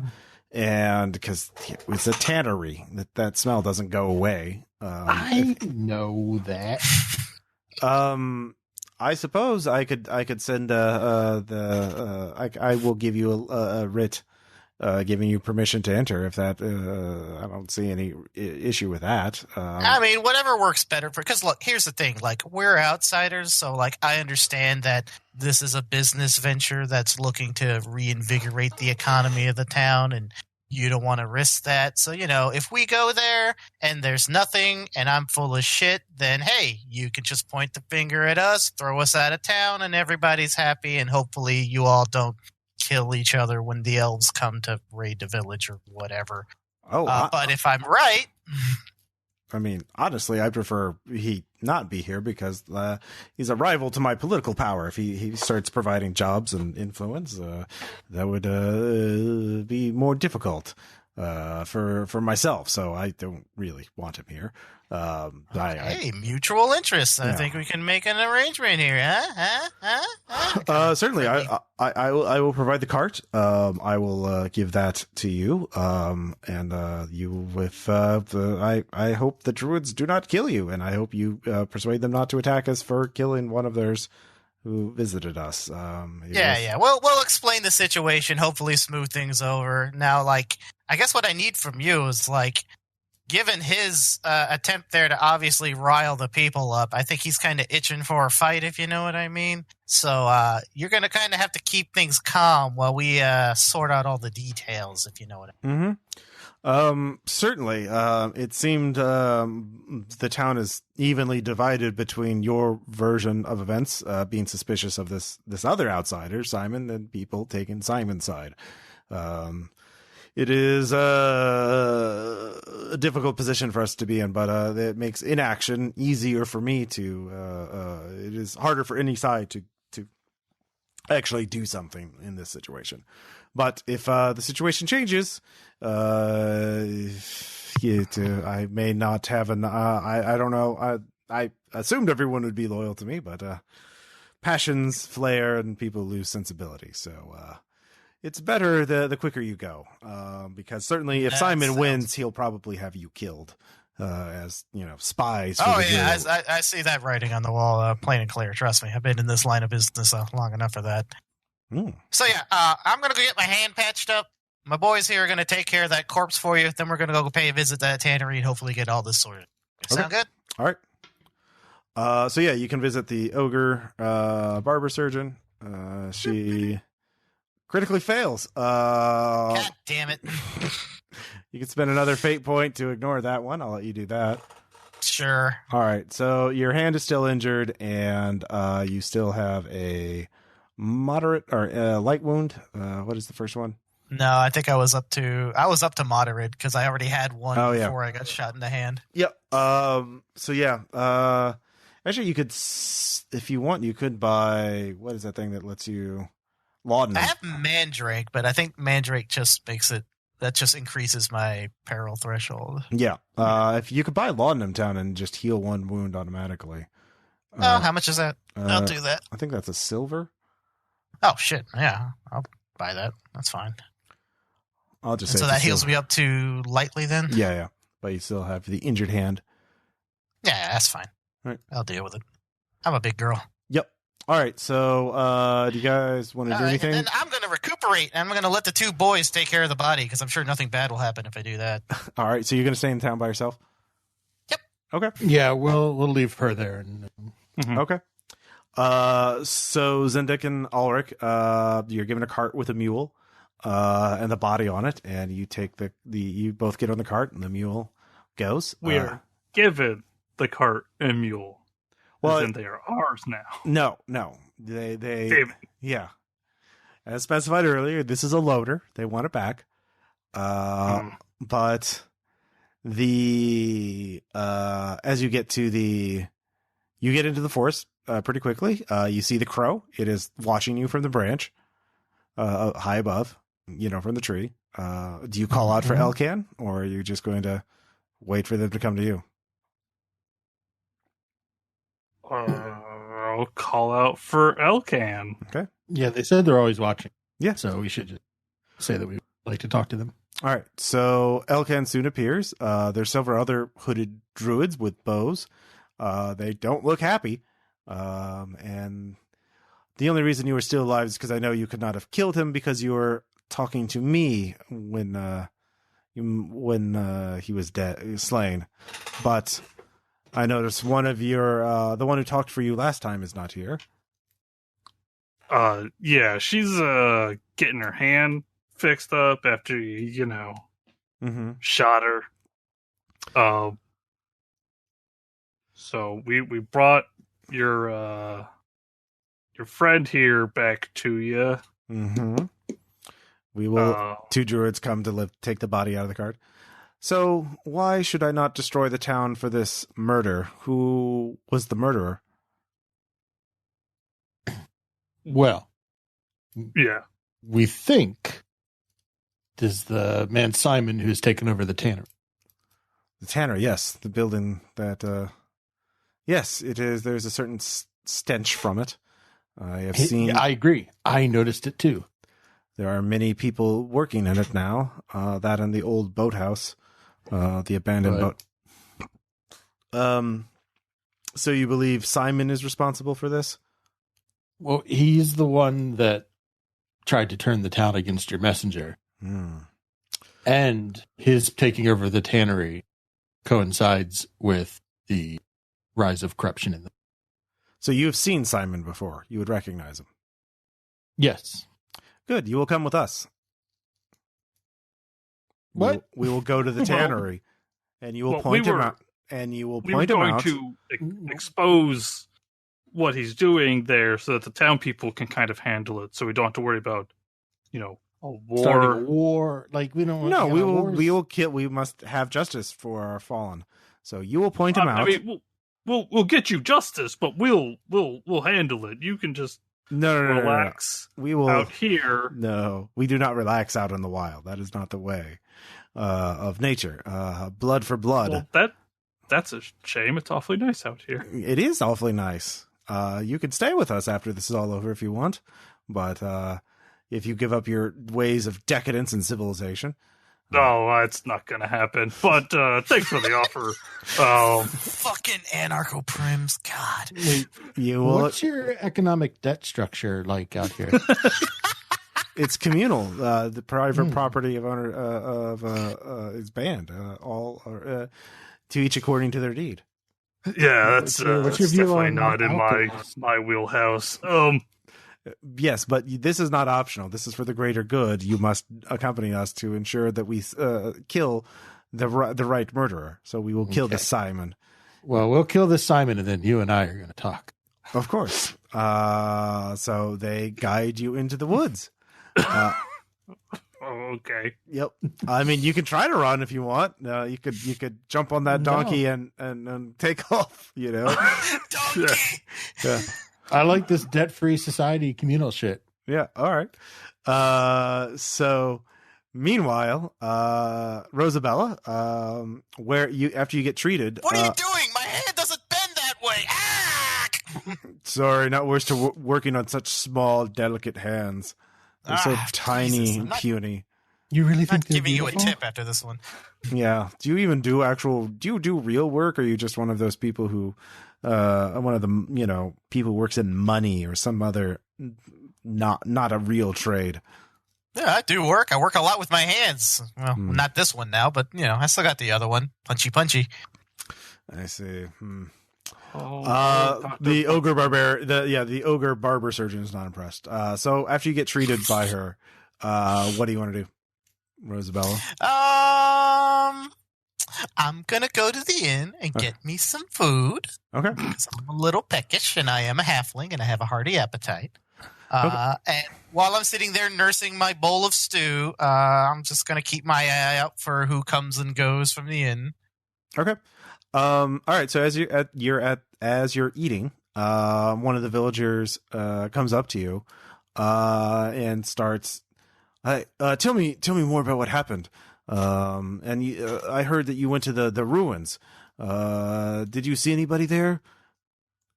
Who would I see in ruins? They've been abandoned for like 1,000,000 years or something. Well, my cousin went out there. He thought that there was hidden gold out there. He maybe you've seen him.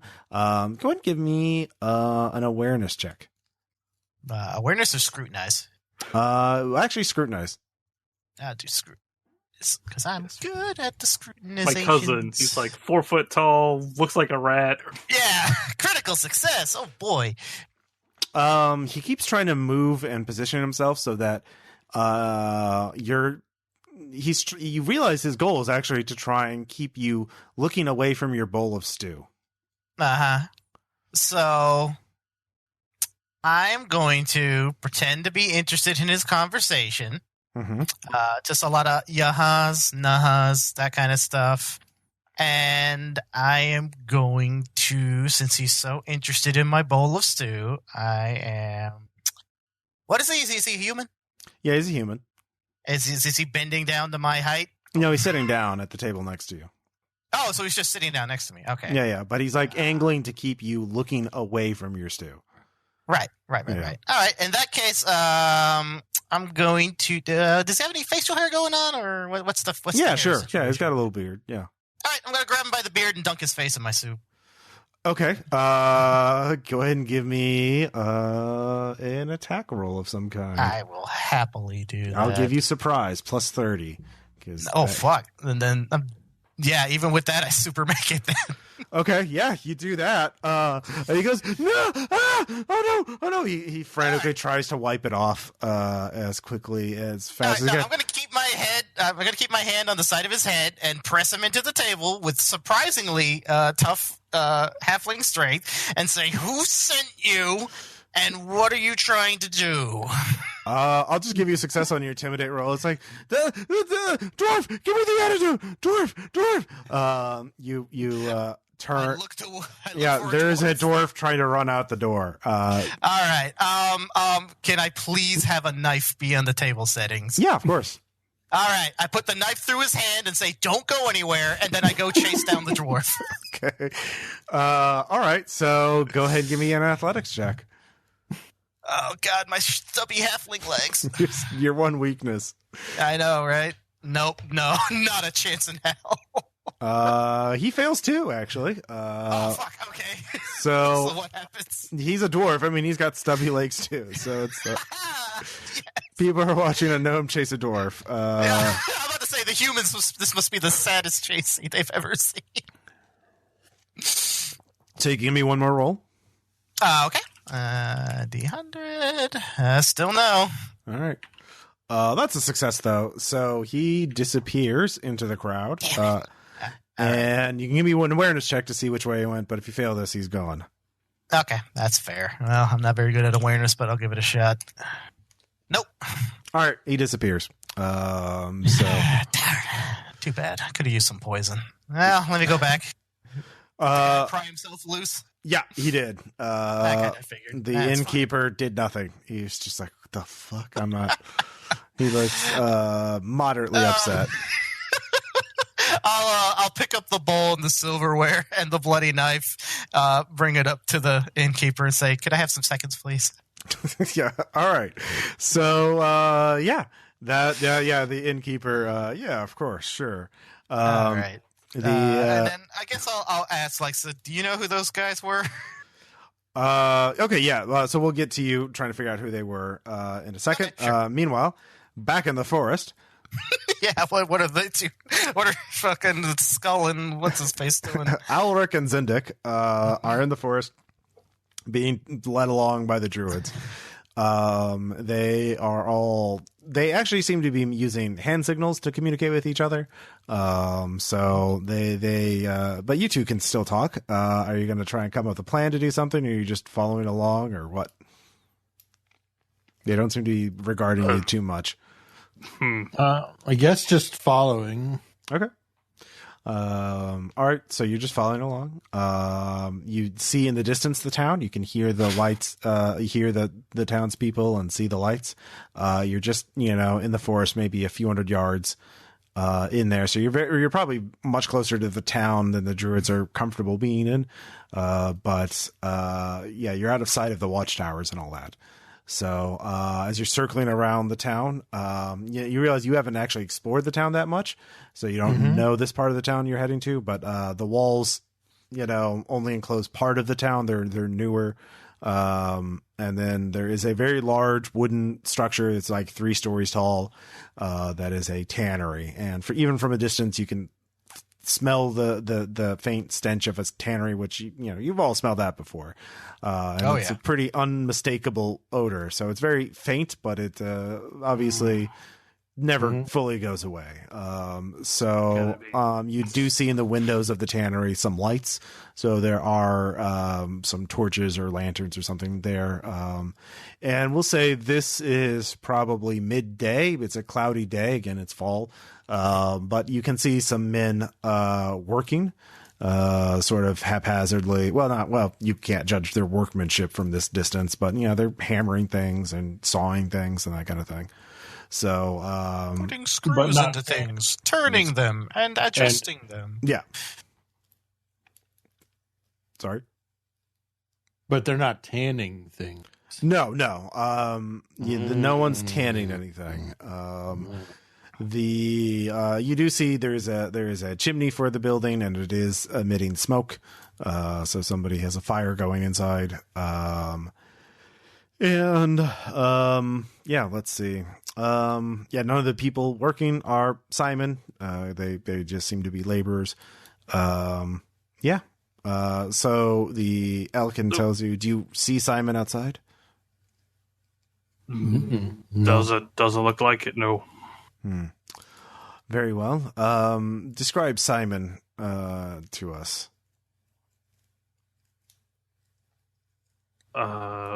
I describe what he looked like. Okay, I didn't want to just say that. Yeah, fair enough. He's a human, I think. Human.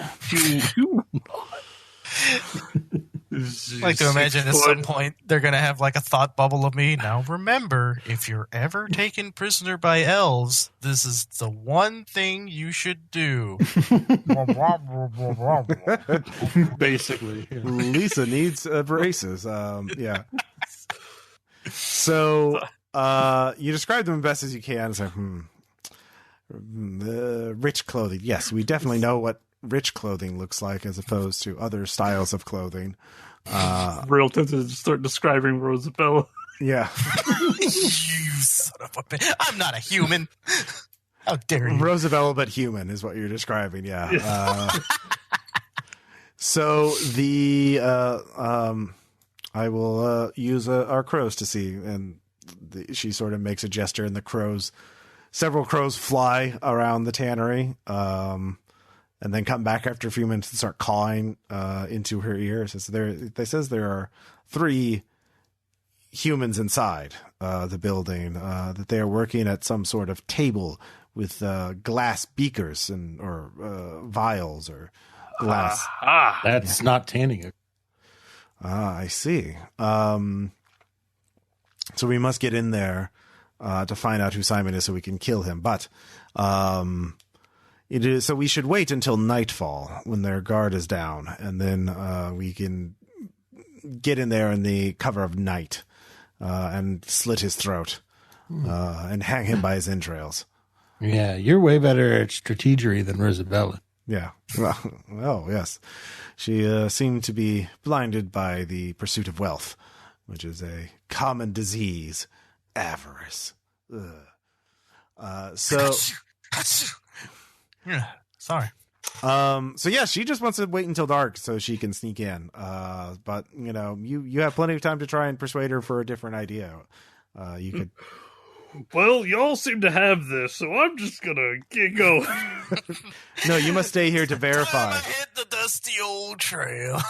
But you're the only ones who have seen them. I suppose one of you could go, but one of you must stay here to verify our kill. Well, Zed here knows a lot more about that apothecary outcome. About humans. Also, you must swear that you will not reveal our presence to anyone in the village, because if we do, we will kill your companion. Of course. I just gotta go sell some things. And, yep. Whichever way the cookie crumbles, as they say. Okay, so Zindik, you're just gonna chill out with the druids? Mm-hmm. He's found his people at last. All right.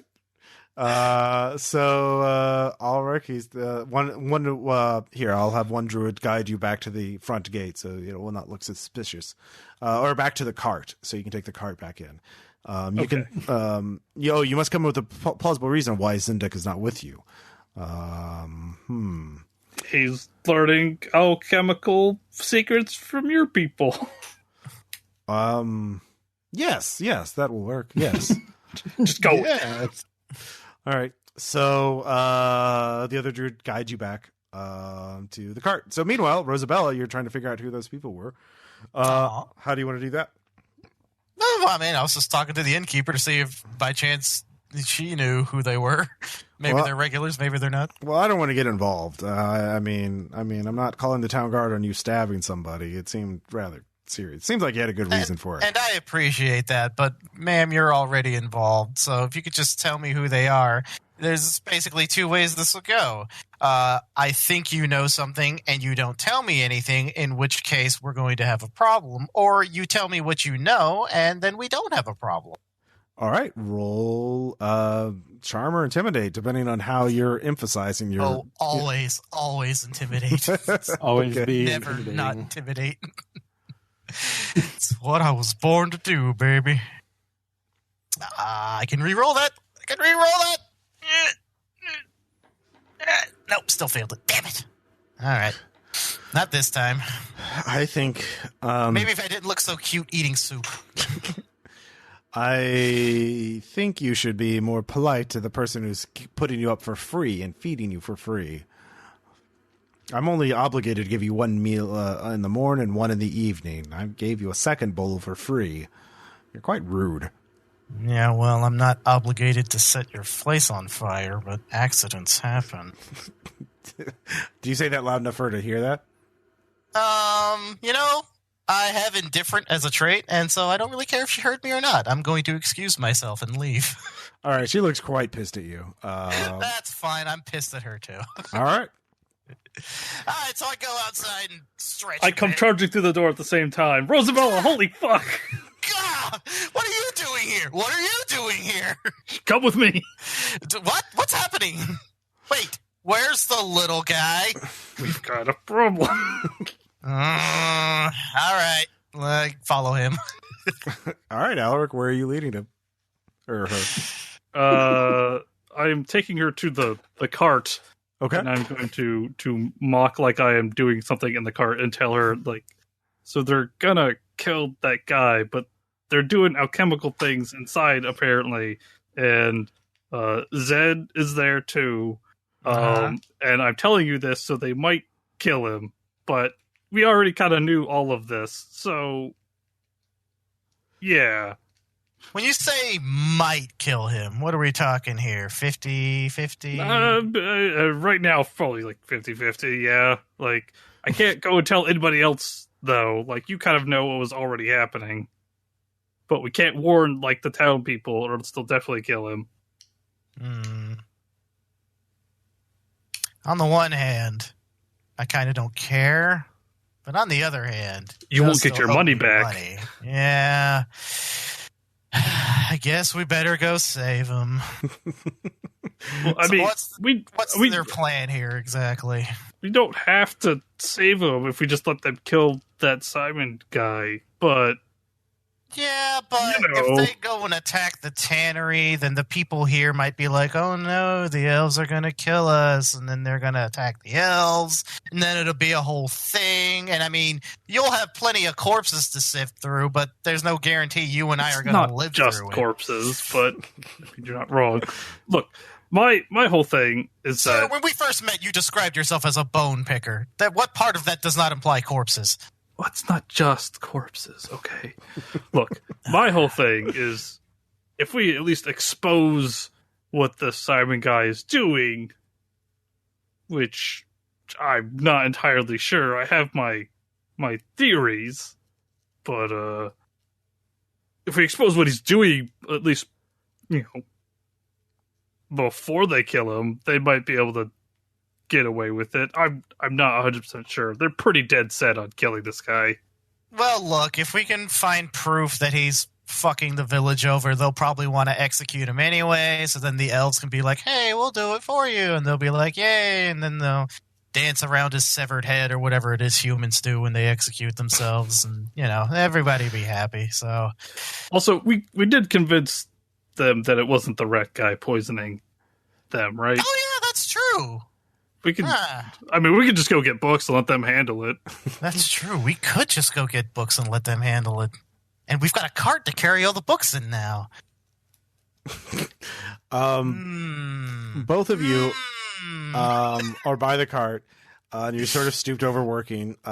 So as you're looking around, you look back towards the inn, and you can see the bodyguard, Simon's bodyguard. He's looking around. He seems to be looking for something. He's talking to people. So. All right. He looks rather frustrated. Got an idea. All right. Yeah. Hold on. I need to look up Noah's character's name again because I keep forgetting it. Alrik. All right. Alrik. Here's what we're going to do. Yes. You're going to very slowly and laboriously take this cart out through the front gate. Okay. And then... I, crack, I'm going to go pick a fight. Okay. This is a plan? I never said that. All right, and I walk away. I start walking towards the bodyguard. Okay, so... yeah, Alrik, you get in the cart. You start going away. A peasant woman goes, "Oh, I'm glad you're done with the cart. Can I have it back? I need to get the corpse stench off of it." Oh, we've got to handle a couple more things real quick for the mayor. We'll definitely be bringing this back. So trust me, I'm a trustworthy dwarf. If you're a trustworthy dwarf, okay, yeah. Dwarves can't lie. They're biologically incapable. Everyone knows that. So yes, of course. Yeah, okay. Yeah, all right. Yeah. Well, I'll definitely be bringing. It's not like I've got much use for a donkey or anything. Okay. Bye. Goodbye. Try and get the corpse stench off if you can. I hate to have dead druid drippings on it. Yep, totally. So give it a good scrub. Meanwhile, Zedek, you talking with the druids, picking mushrooms, just sort of hanging. Yep. Okay. We're just I'm teaching them all, Yeah. some fancy alchemy stuff. They're the quite reason why interested. they call these death caps is because you can brew them into an immortality potion. Mm-hmm. Doesn't immortality break the cycle of life, and that's our most sacred concept? What?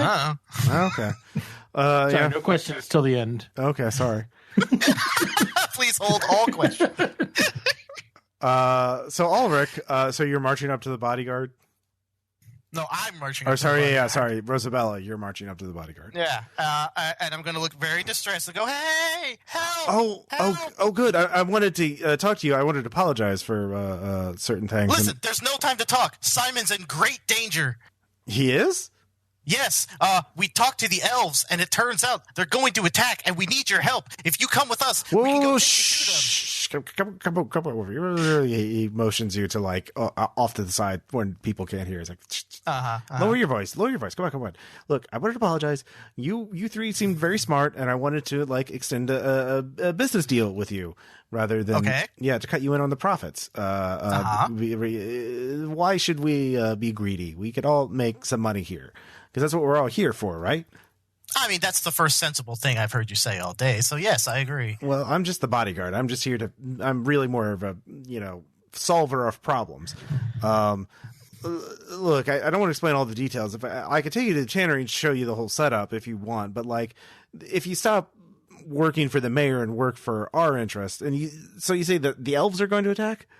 Yeah. Well, you see, it turns out those two guys I was with. Yeah. So they're not really my friends. They owe me money, and that's why I've been kind of chasing them around. And it turns out, apparently, the elves have made them a better offer, and so now they're good. They're making arrangements to attack and take Simon out once and for all. And actually, I kind of motion him over. Yeah. And then we look towards the front city gates, and I point. See, there he is. He's taking that cart out there right now, and it's loaded with supplies for the attack. So I don't see any supplies on there. Well, that's because it's far away. We've got to get him before he gets out of town. All right, this is a guile check, so it's super a guile check, and God, please don't let me fail this. Let's see. I make it. Shit! He's off to wait till he gets out of sight. Like the town's guards are right here.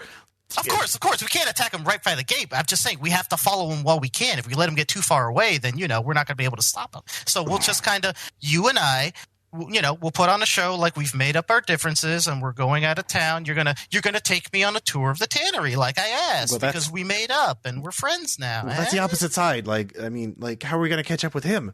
Listen, they're not going to know that. Let's just go and follow him while we can. Okay. So we're following. All right, so we just kind of, take it easy, and I kind of just casually walk out and walk behind, and we're gonna follow the dwarf out of town. Okay, so you're that's all happening. Okay. So what are you waiting for to actually do something? So once we're far enough away from town, and we're still walking, I'm gonna let him get slightly ahead of me. And then I'm going to call out really loudly and say, Alrik, no! And then I'm going to fucking kneecap him. All right. I actually legit thought you were selling out now. No, I'm not going to sell you guys out. Not until you pay off your debts. Bad news, pal. Then I'll sell you out, yeah. Then I get more money that way. So, right. I'm going to roll an attack. I pull out my rapier, and I'm going to stab him through the knee. All right. I'll give you plus 30. Because you're doing it from surprise. That was a good roleplay. That's fuck.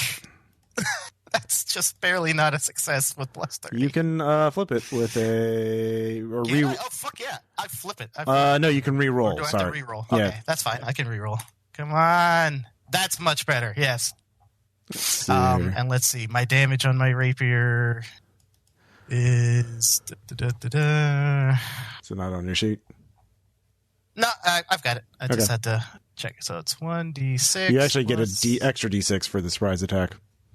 Oh, okay. So 2d6. No, not c6. d6 plus 6 and plus my fury die, which explodes. That should be right. 24 damage. Jesus. Does he have a leg? Yeah, no, we'll say that leg is gone. He goes down. It is your rapier skewers it expertly. Basically, yeah, he is he's not gonna walk anytime soon, so he's disabled in pain. Nice. Yeah. So Alrik, you heard someone scream your name and say now, and turn wait, around to see you stabbing a guy through the leg. You actually get to roll again, because that that already exploded. You already added the exploding. Yeah, I did the exploding thing. So. All right, yeah, no, you oof. That's very good. So let's see here. He goes down, he drops, he's staggered in pain.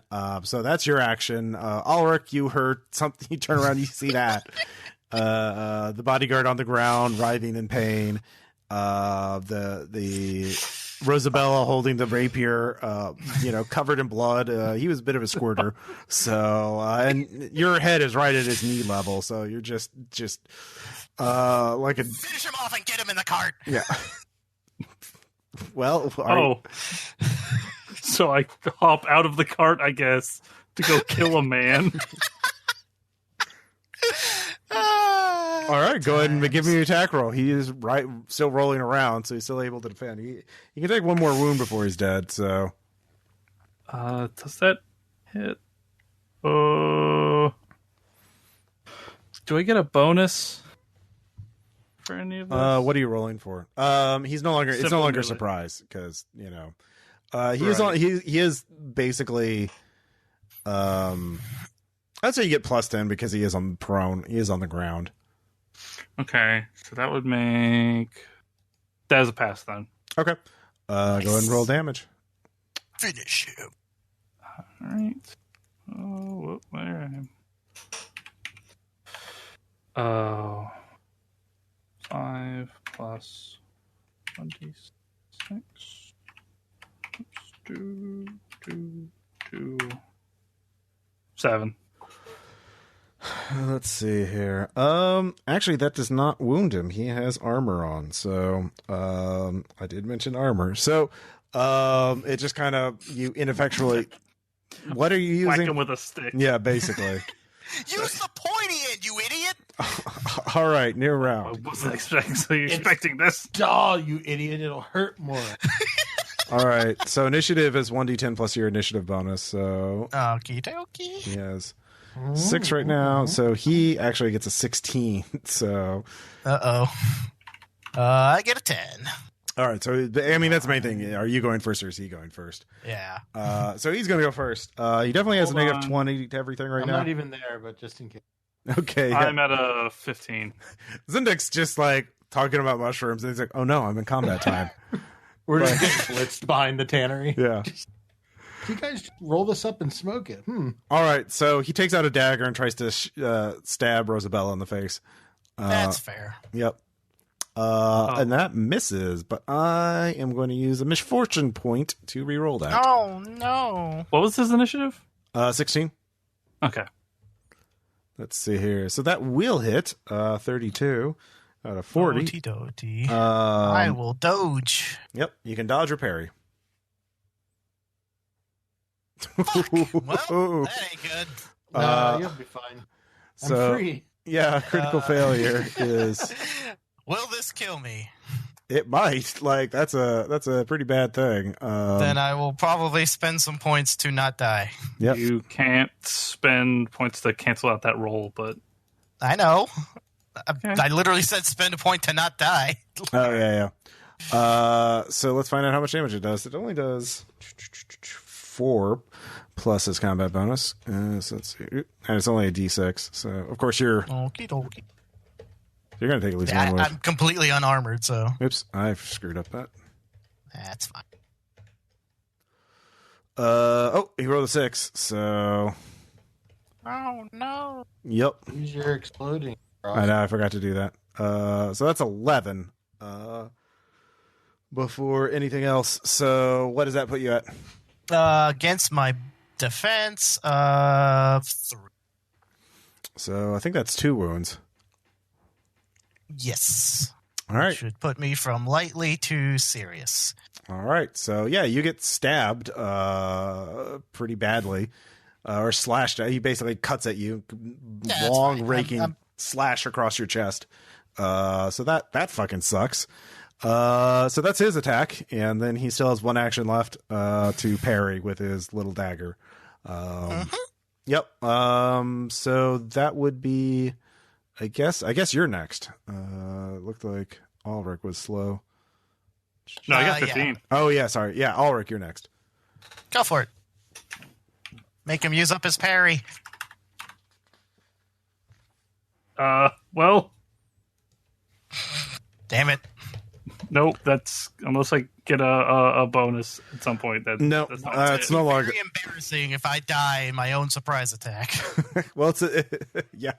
I mean, you could have just backed away and just let him writhe around. He can't exactly chase after you. He is literally kneecapped, but Yeah, but he could still scream, and I don't want him to warn anybody. yeah, fair. So you miss. So yeah. All right, stabby. 10, I make it. All right, he's going to try and or parry. He fails, so goes through, and let's see if you stab him in the face. All right, let me get that damage again. So that's 1d6 plus, no, not minus, plus 6 plus 1d6 explode. 17. Yeah, he's dead. He's very, very dead. All right. Good job. Great. What's he wearing? A shirt? Brigandine armor, and shirt. He had a mercer cord, and he wasn't carrying his sword around. That's fine. I will cut off a piece of his shirt and use it to wipe the blood from my face. Okay. And I will turn to Alrik and say, "What the fuck were you aiming? He was right there in front of you. All you had to do was just stab him in the throat." All right. I will say and he I'll take had. his mercer cord. Oh yeah, he actually had a gold coin on him. Oh, sweet. And some bandages. So. I'll make a show of biting it to make sure it's real, and then I'll stick it in my pocket. Yep. All right. So So eventually you get back to the druids. One of them is able to stop your bleeding. Yay! We come in peace, and we bring gifts Yeah. of human corpses. I rolled the body out of the back of the car. Oh, good. You are truly on our side. Yes, and that's why I need you to do me a huge favor. And what? So I know you want to kill what's his face, Simon, right? The guy who owns this place. That Yes. Ownership is a human concept. I'm not going to waste time explaining it to you. Listen, I'm pretty sure the humans are going to want to kill him too. What I need you to give me is, what time is it right now? It is late afternoon. All right. You guys want to wait and attack at dark, right? Yes. All right. Give me until sunset, and I will bring him to you on a silver platter, and you can string him up however you want to, and the humans will, cheer you for it, and then you can both be friends and, not kill each other. How does that sound? That sounds excellent. I'm going to need him, I point to the gnome, to come with me, though. I suppose. Don't worry, we're not going to run. You're going to see us go right into the building right there, so, we're not going to disappear. Well, you have proven that you are on our side by slaying. Right? Yeah. This guy was an asshole, by the way. You see what he did to me? Damn. Yes, it is quite unfortunate. But that is the way of, red of tooth and claw. I'm glad your cunning defeated his superior stature, muscles, and I stabbed him in the knee. yeah, I could see. It's a very bloody knee. Good job. You did it. So yeah, the druids will let Zendik go now. Hello, Zendik. How are you? I'm great. How are you? Yeah, been being productive? Mm-hmm. Well, come on. We've got some work to do. Remember that work? That Yep. thing you used to do? I still do it. Uh-huh. Yeah, let's go do some more of it right now. Mm-hmm. Okay. I'm going to grab him by the scruff of his neck and march him in front of me. Ah. All right, All so right, we're heading to the tannery. Help! All right. Help! My X value is being extracted. oh no. So yeah, you head to the tannery. The workers have finished for the day, but the smoke is still going on the chimney. And so you can tell, and there's lights on, so you know people are there. So are you just gonna knock on the door? Part of me really wants to just do that, but then the other part of me remembers that most of me is lying on the ground and slowly evaporating and coagulating. So I think maybe we're going to have to be a little more stealthy on this approach. Let me see here. Is there can we look around and see if maybe we can use our height to our advantage? Because I'm assuming this place is probably built more for humans. Oh yeah, 100%. Yeah, everyone give me an awareness check. I mean, it's also like they've started fixing it up, but like there's still like it's a big wooden building that's been abandoned for years. There's like holes and shit like that. Yeah, I'm hoping we can maybe use our height to our advantage to maybe give us some bonus on some guile checks or something, but I fail. Yeah, you succeeded, Birk. Uh-huh. Okay. With that, you do see like there are, well, maybe not guile, but stealth. Like you could sneak into the building without opening doors. There's some hole you can go under the building and then crawl up through a hole in the floor. Oh, there is stealth, and I have stealth. Well, I have good stealth, so that's good. All right, Yeah. Yay, that works. Sounds good. All right, I'll point that out. Okay. All right, we will head that way. All right. So you head in there. You crawl under the building, and again, the building itself is up on sort of like wooden poles. I guess that you realize it's so the waste can just drop to, drainage pits, drainage canals, and that kind of thing. So, yeah, it smells very unpleasant in here. You're glad your wounds are bandaged before this extremely dirty and disgusting place. Ross, it's fine. I don't know about infections or microbes or any of that stuff. You never studied. So I guess we're going to try to work our way towards the center of this place to see if we can find Simon. Okay. He's probably based on what the crows were saying that the alchemist table is upstairs. So you're below the building right now, but you can get in the ground floor without making a check. But if you want to maneuver around inside the building, you have to make a stealth check, because it's a very creaky building, and creaky buildings make sound when you move around. Yeah, that makes sense. Yeah. So you'll definitely have a bonus depending on where you're heading to, but like it will be contested. But everyone can give me an awareness check to eavesdrop, because they're talking in there. But I still don't make it. Yeah, your head's ringing a little bit from combat. I've had a rough day, Ross. You've had a very rough day. Awareness? Yeah. Yes, I succeed. Okay. And so does Zindik. So the two of you are able to hear a conversation between, you recognize the voice as Simon, and he's talking to someone else. And you remember you did have a scribe with him, so maybe, or an assistant. So maybe it's them. Although Simon sounds, actually, he can give you scrutinize checks based on that. Do I get to make it? Or No, because you can't really hear who's who. Okay. That's what I I thought. made it. It actually sounds Simon's being deferential to this other voice, to the scribe. He's like a more pleading, pleasant tone, and the scribe's voice is more commanding and more certain. But you can't make it out everything, but they're talking about whether or not they should just make a go for it tonight.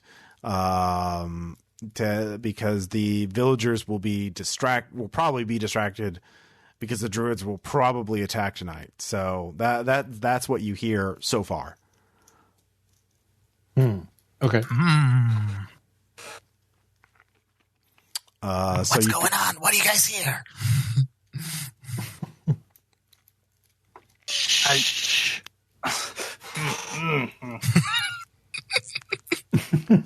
Yeah, I couldn't understand what was being said. I just heard them. I will relay what. Thank you, Birk. What's your All right. So it's just the two Guys, do we want to ambush him here, or do we want to try and lure him somewhere else? Go get the others. Fine. I mean, why isn't why isn't he back yet? Well, he's probably rallying them right now. So just go to the boathouse and go get the others. Oh, yes, sir. Of course. Whatever you say. And start hearing footsteps going downstairs. So you're all perfect. Yeah. So you see Simon going downstairs. You're all crouched behind crates in the back corner, essentially, and you see he's heading out. Yeah. What are you gonna do? All right. So did we see a boathouse while we were in this area? The elves mentioned it. Yeah. Yeah. There's an abandoned boathouse. All right. So if he's going out on his own, but we still kind of need to get some evidence of wrongdoing before the humans will sign off on his murder. How's everyone's stealth looking? 50-50. All right. Alrik. My stealth is looking about a 41 out of 59. If you have to rate it on a numerical scale. All right. Yeah. Okay. I feel as if I were in a rural environment, I would be 20% better. Okay. Well, the boathouse is abandoned. Yeah. Feel like doing something stupid? Yeah. All right, great. Here's what we're going to do. Here's my plan. Okay. Alrik, I want you to follow Simon. I'm going to assume that the boathouse is in the out of doors, so you can get your rural bonus. Mm-hmm. And hopefully what you can do is figure out where he's going, right? And then signal to the druids to just go and fucking kill him. Because if he's going to go get help, then I don't think even with the three of us, we're not going to fucking fight through all that shit. We need you to be a rural juror of his guilt. Sure, we'll do that. But yeah, just figure out where he's going, then let the elves know or the druids know so they can go get their bloody vengeance. And in the meantime, Birk and I are going to have to hopefully actually find evidence after the fact to prove that he was guilty so that the humans don't decide to avenge the vengeance, and then we just get in a circle of I saw dumbness. Yeah, you saw it, but we don't have proof, right? We need something that... You're calling me a liar? Well, I mean, you said you could pay your debt, and you haven't done that yet, have you? Well, that's your fault, because you charged 200% interest. I'm gonna beat you so hard when this is over. Listen, we just need to find something that we can show the people there to be like, haha, see, he was I'm outside. evil. All right, perfect. All right, we're gonna go and see who the person was that he was talking to. All right, so you two are gonna creep upstairs. Yeah, we're gonna creep upstairs and see what's going on. All right, Alrik can follow Simon at a distance without making a skill check, at least for now. So it's he's not expecting it, and it's getting dark a little bit. Again, it's dusk at this point, so there's shadows to cling to and all that. But yeah, Simon is hurriedly heading out of town, or at least towards the lakeshore, off to the side. So.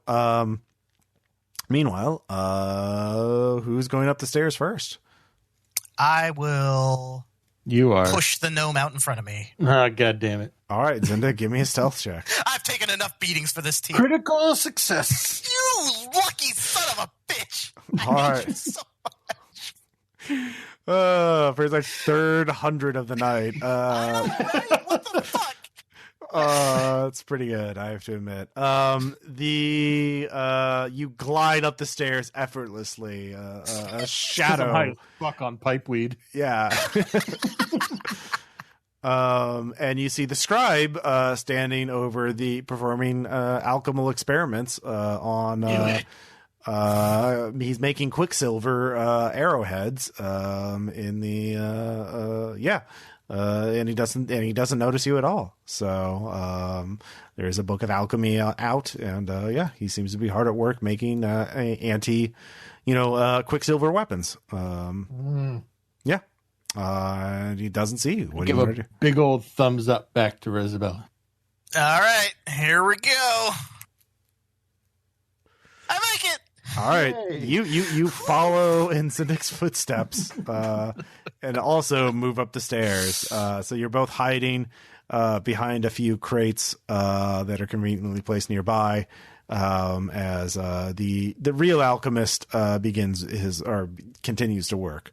Okay, so he's just working on alchemy. It doesn't look like he's got like any evil-looking rune circles or fucking demonic creatures around or anything, right? No. I mean, you don't know anything about alchemy, so it all looks fucking. I really don't know. So. I do though. Yeah, you can give me a check on alchemy to assess his skills. Oh, Critical success. Not a God crit. damn, Birk, what the fuck? Double critical, because I'm got Nostrum and medium. You actually see some formulas he's pinned up to the wall that he's some research he's been doing, some notes, and you can study those with your special eyes. You can just read them from across the room, and you get a sense of what he's really after. The Quicksilver weapons.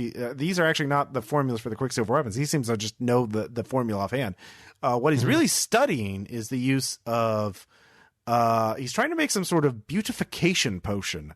A potion to enhance the beauty of whoever imbibes it, and he thinks the secret is sort of a modification of healing magic. So there's theorems there that a sufficiently powerful healing artifact or item would allow him to create any number of beautification potions. Of course, beautification potions are highly sought after by the aristocracy, and you could make a fortune if you could actually perfect the formula. But that is famously difficult to perfect such a without horrible side effects. Sure. So he's wanting to get rich. You would guess that the healing relic of the lake on the shrine would be a really good way to power this formula. If he could get a hold of it. And he had early experiments where he used branchling parts, but that didn't work out. Quite not powerful enough. So you figured out what he's really after and why. But that you. Meanwhile, Alrik, you're following Simon. Give me an awareness check. Boop. Yes. Crow's following you, watching you. I do the two fingers at my eyes, and then the two fingers at the crow, and then I point to Simon. The crow, it actually nods. Just kind of like a knowing nod, like, I understand you. And then flies off. So do you keep following Simon? Yes. All right, so you get actually outside of town. And you see that there is an abandoned boathouse. But Simon goes into it. You think you heard something coming from in there? You're not sure what. You'd have to make an awareness check or a stealth check to get closer to get more information. All right, let's stealth it. Okay. Alrik. Right. Yeah, they're not that different. Yes, that is a success. All right, you hear multiple voices coming from in there.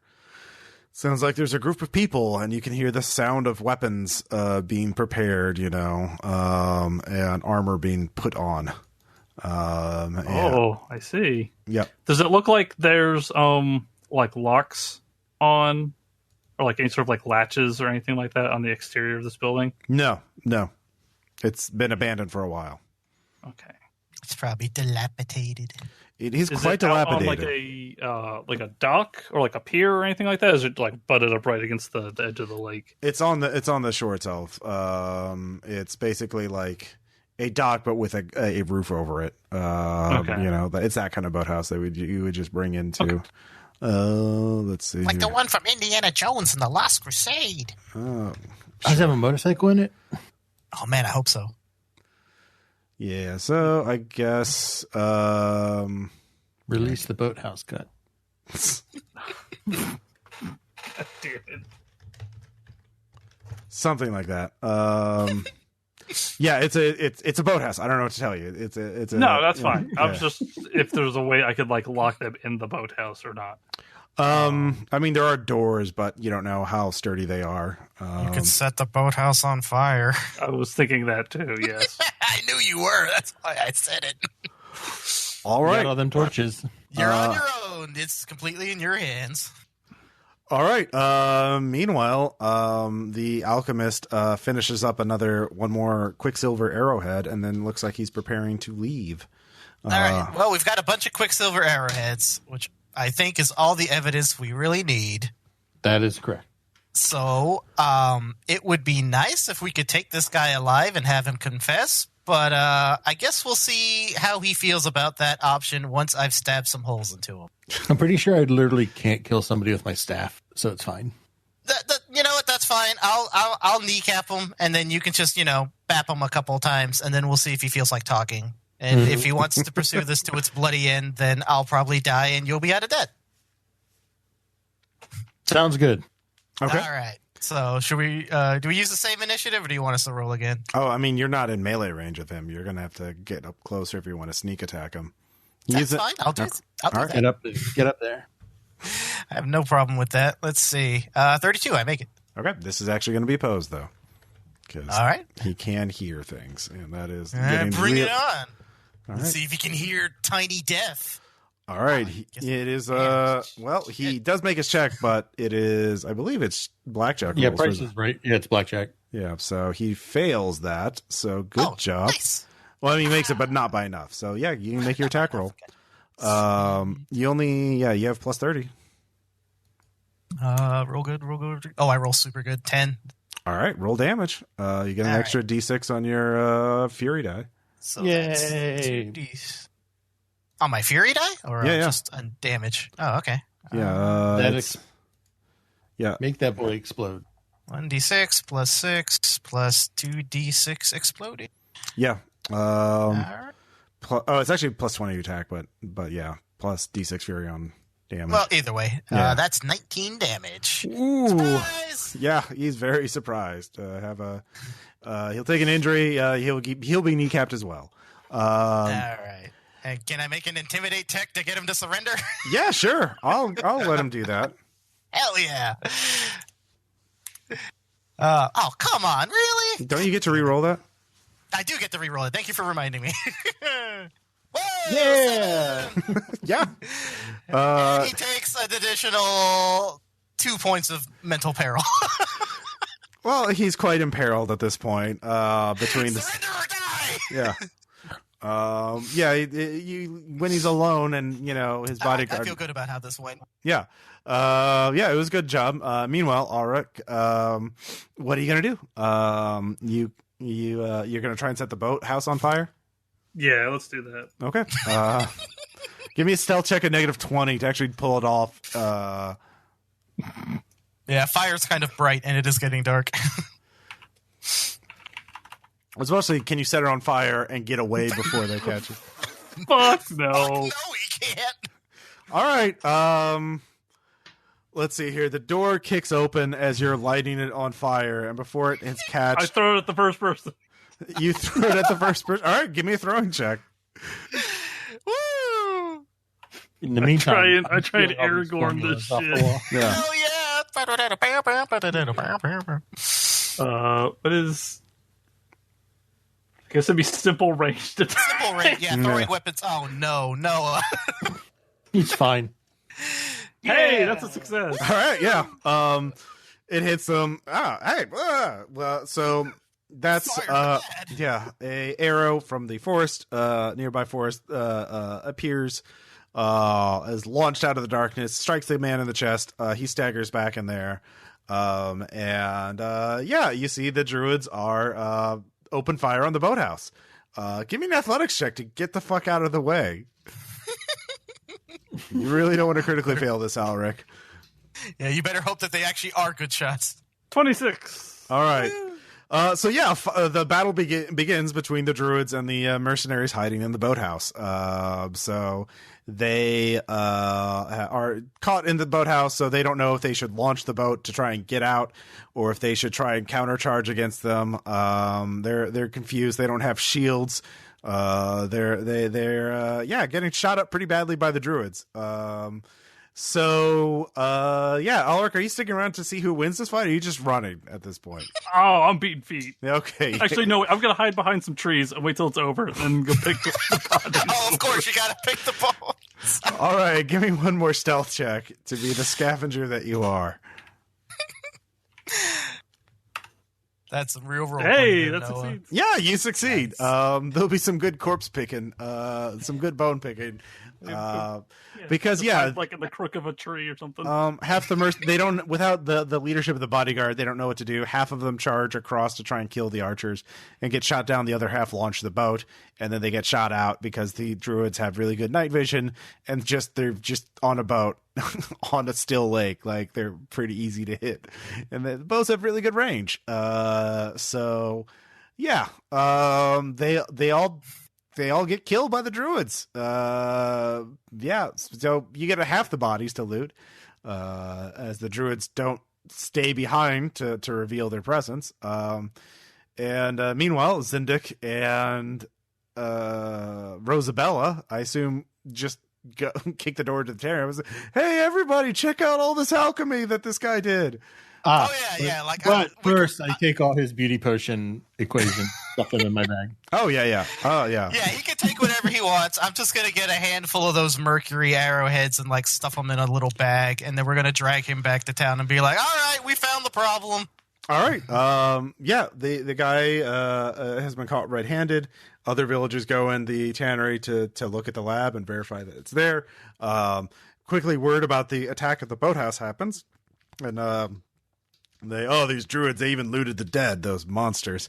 Those savages. So yeah, you avoided you kept the town from going to war with the druids, and kept the shrine of the lake safe. So you are all heroes of the town of Penkurth. They will the druids thank you and say, well, we were going to block off the road and let everybody starve to death, but I guess not now. I got radicalized by the communal lifestyle. All right, you going to say Rosabella the equations and told her that they can be sold for much more than the value of my debt, and go off to live with the elves. All right. And you know what? I'm perfectly fine with that, because if he's lying to me, I'll just come back and kill him. And if he's not lying to me, then we're square. Well, you'll try. Yeah, you could try. You'll have to go through the druids. Oh, I won't be alone. Okay. So, that was not worth nearly raising a mercenary army to fight the druid squad. I don't know. This seems personal. Yeah. So no, see, secretly there's just a love between us that cannot be spoken. But expressed only through pure, unadulterated hatred. Oh, okay, like anime rivals. Yeah. Sure, why not? Okay. So you actually get to go to the shrine. There are and your injuries that you have recently received are all healed, at least of long-term pain. I don't want to go see that barber surgeon again. Yeah. And Alrik, you made a pretty penny from all your bone picking. Nice. And so he's not here, but okay. He's here in spirit. Yeah, he's here in spirit. So questions, comments, suggestions. You guys have fun? Yeah, it was fun. Yep. Okay. Good. Yes, I also enjoyed it. Okay. It's always interesting having to drag Birk and Noah around to do things. Oh. Yeah, I actually had the idea of a civilized town fighting nature after I rewatched Princess Mononoke recently. So I was like, oh, of course. Yeah. But then I changed a few things, and yeah. So. I guess did he even care about the books anymore? And the rat guys in the fucking ruins? Yeah. Yeah, they are appreciated you getting the books. They do pay you for that. The rat people are glad, that they're not going to be harassed anymore. They're just renegade rat people that are just want to be left alone, and not, fight in endless wars. So yeah. By me. Yep. So yeah, that ends the scenario. So thank you all for listening. Yay. Bye.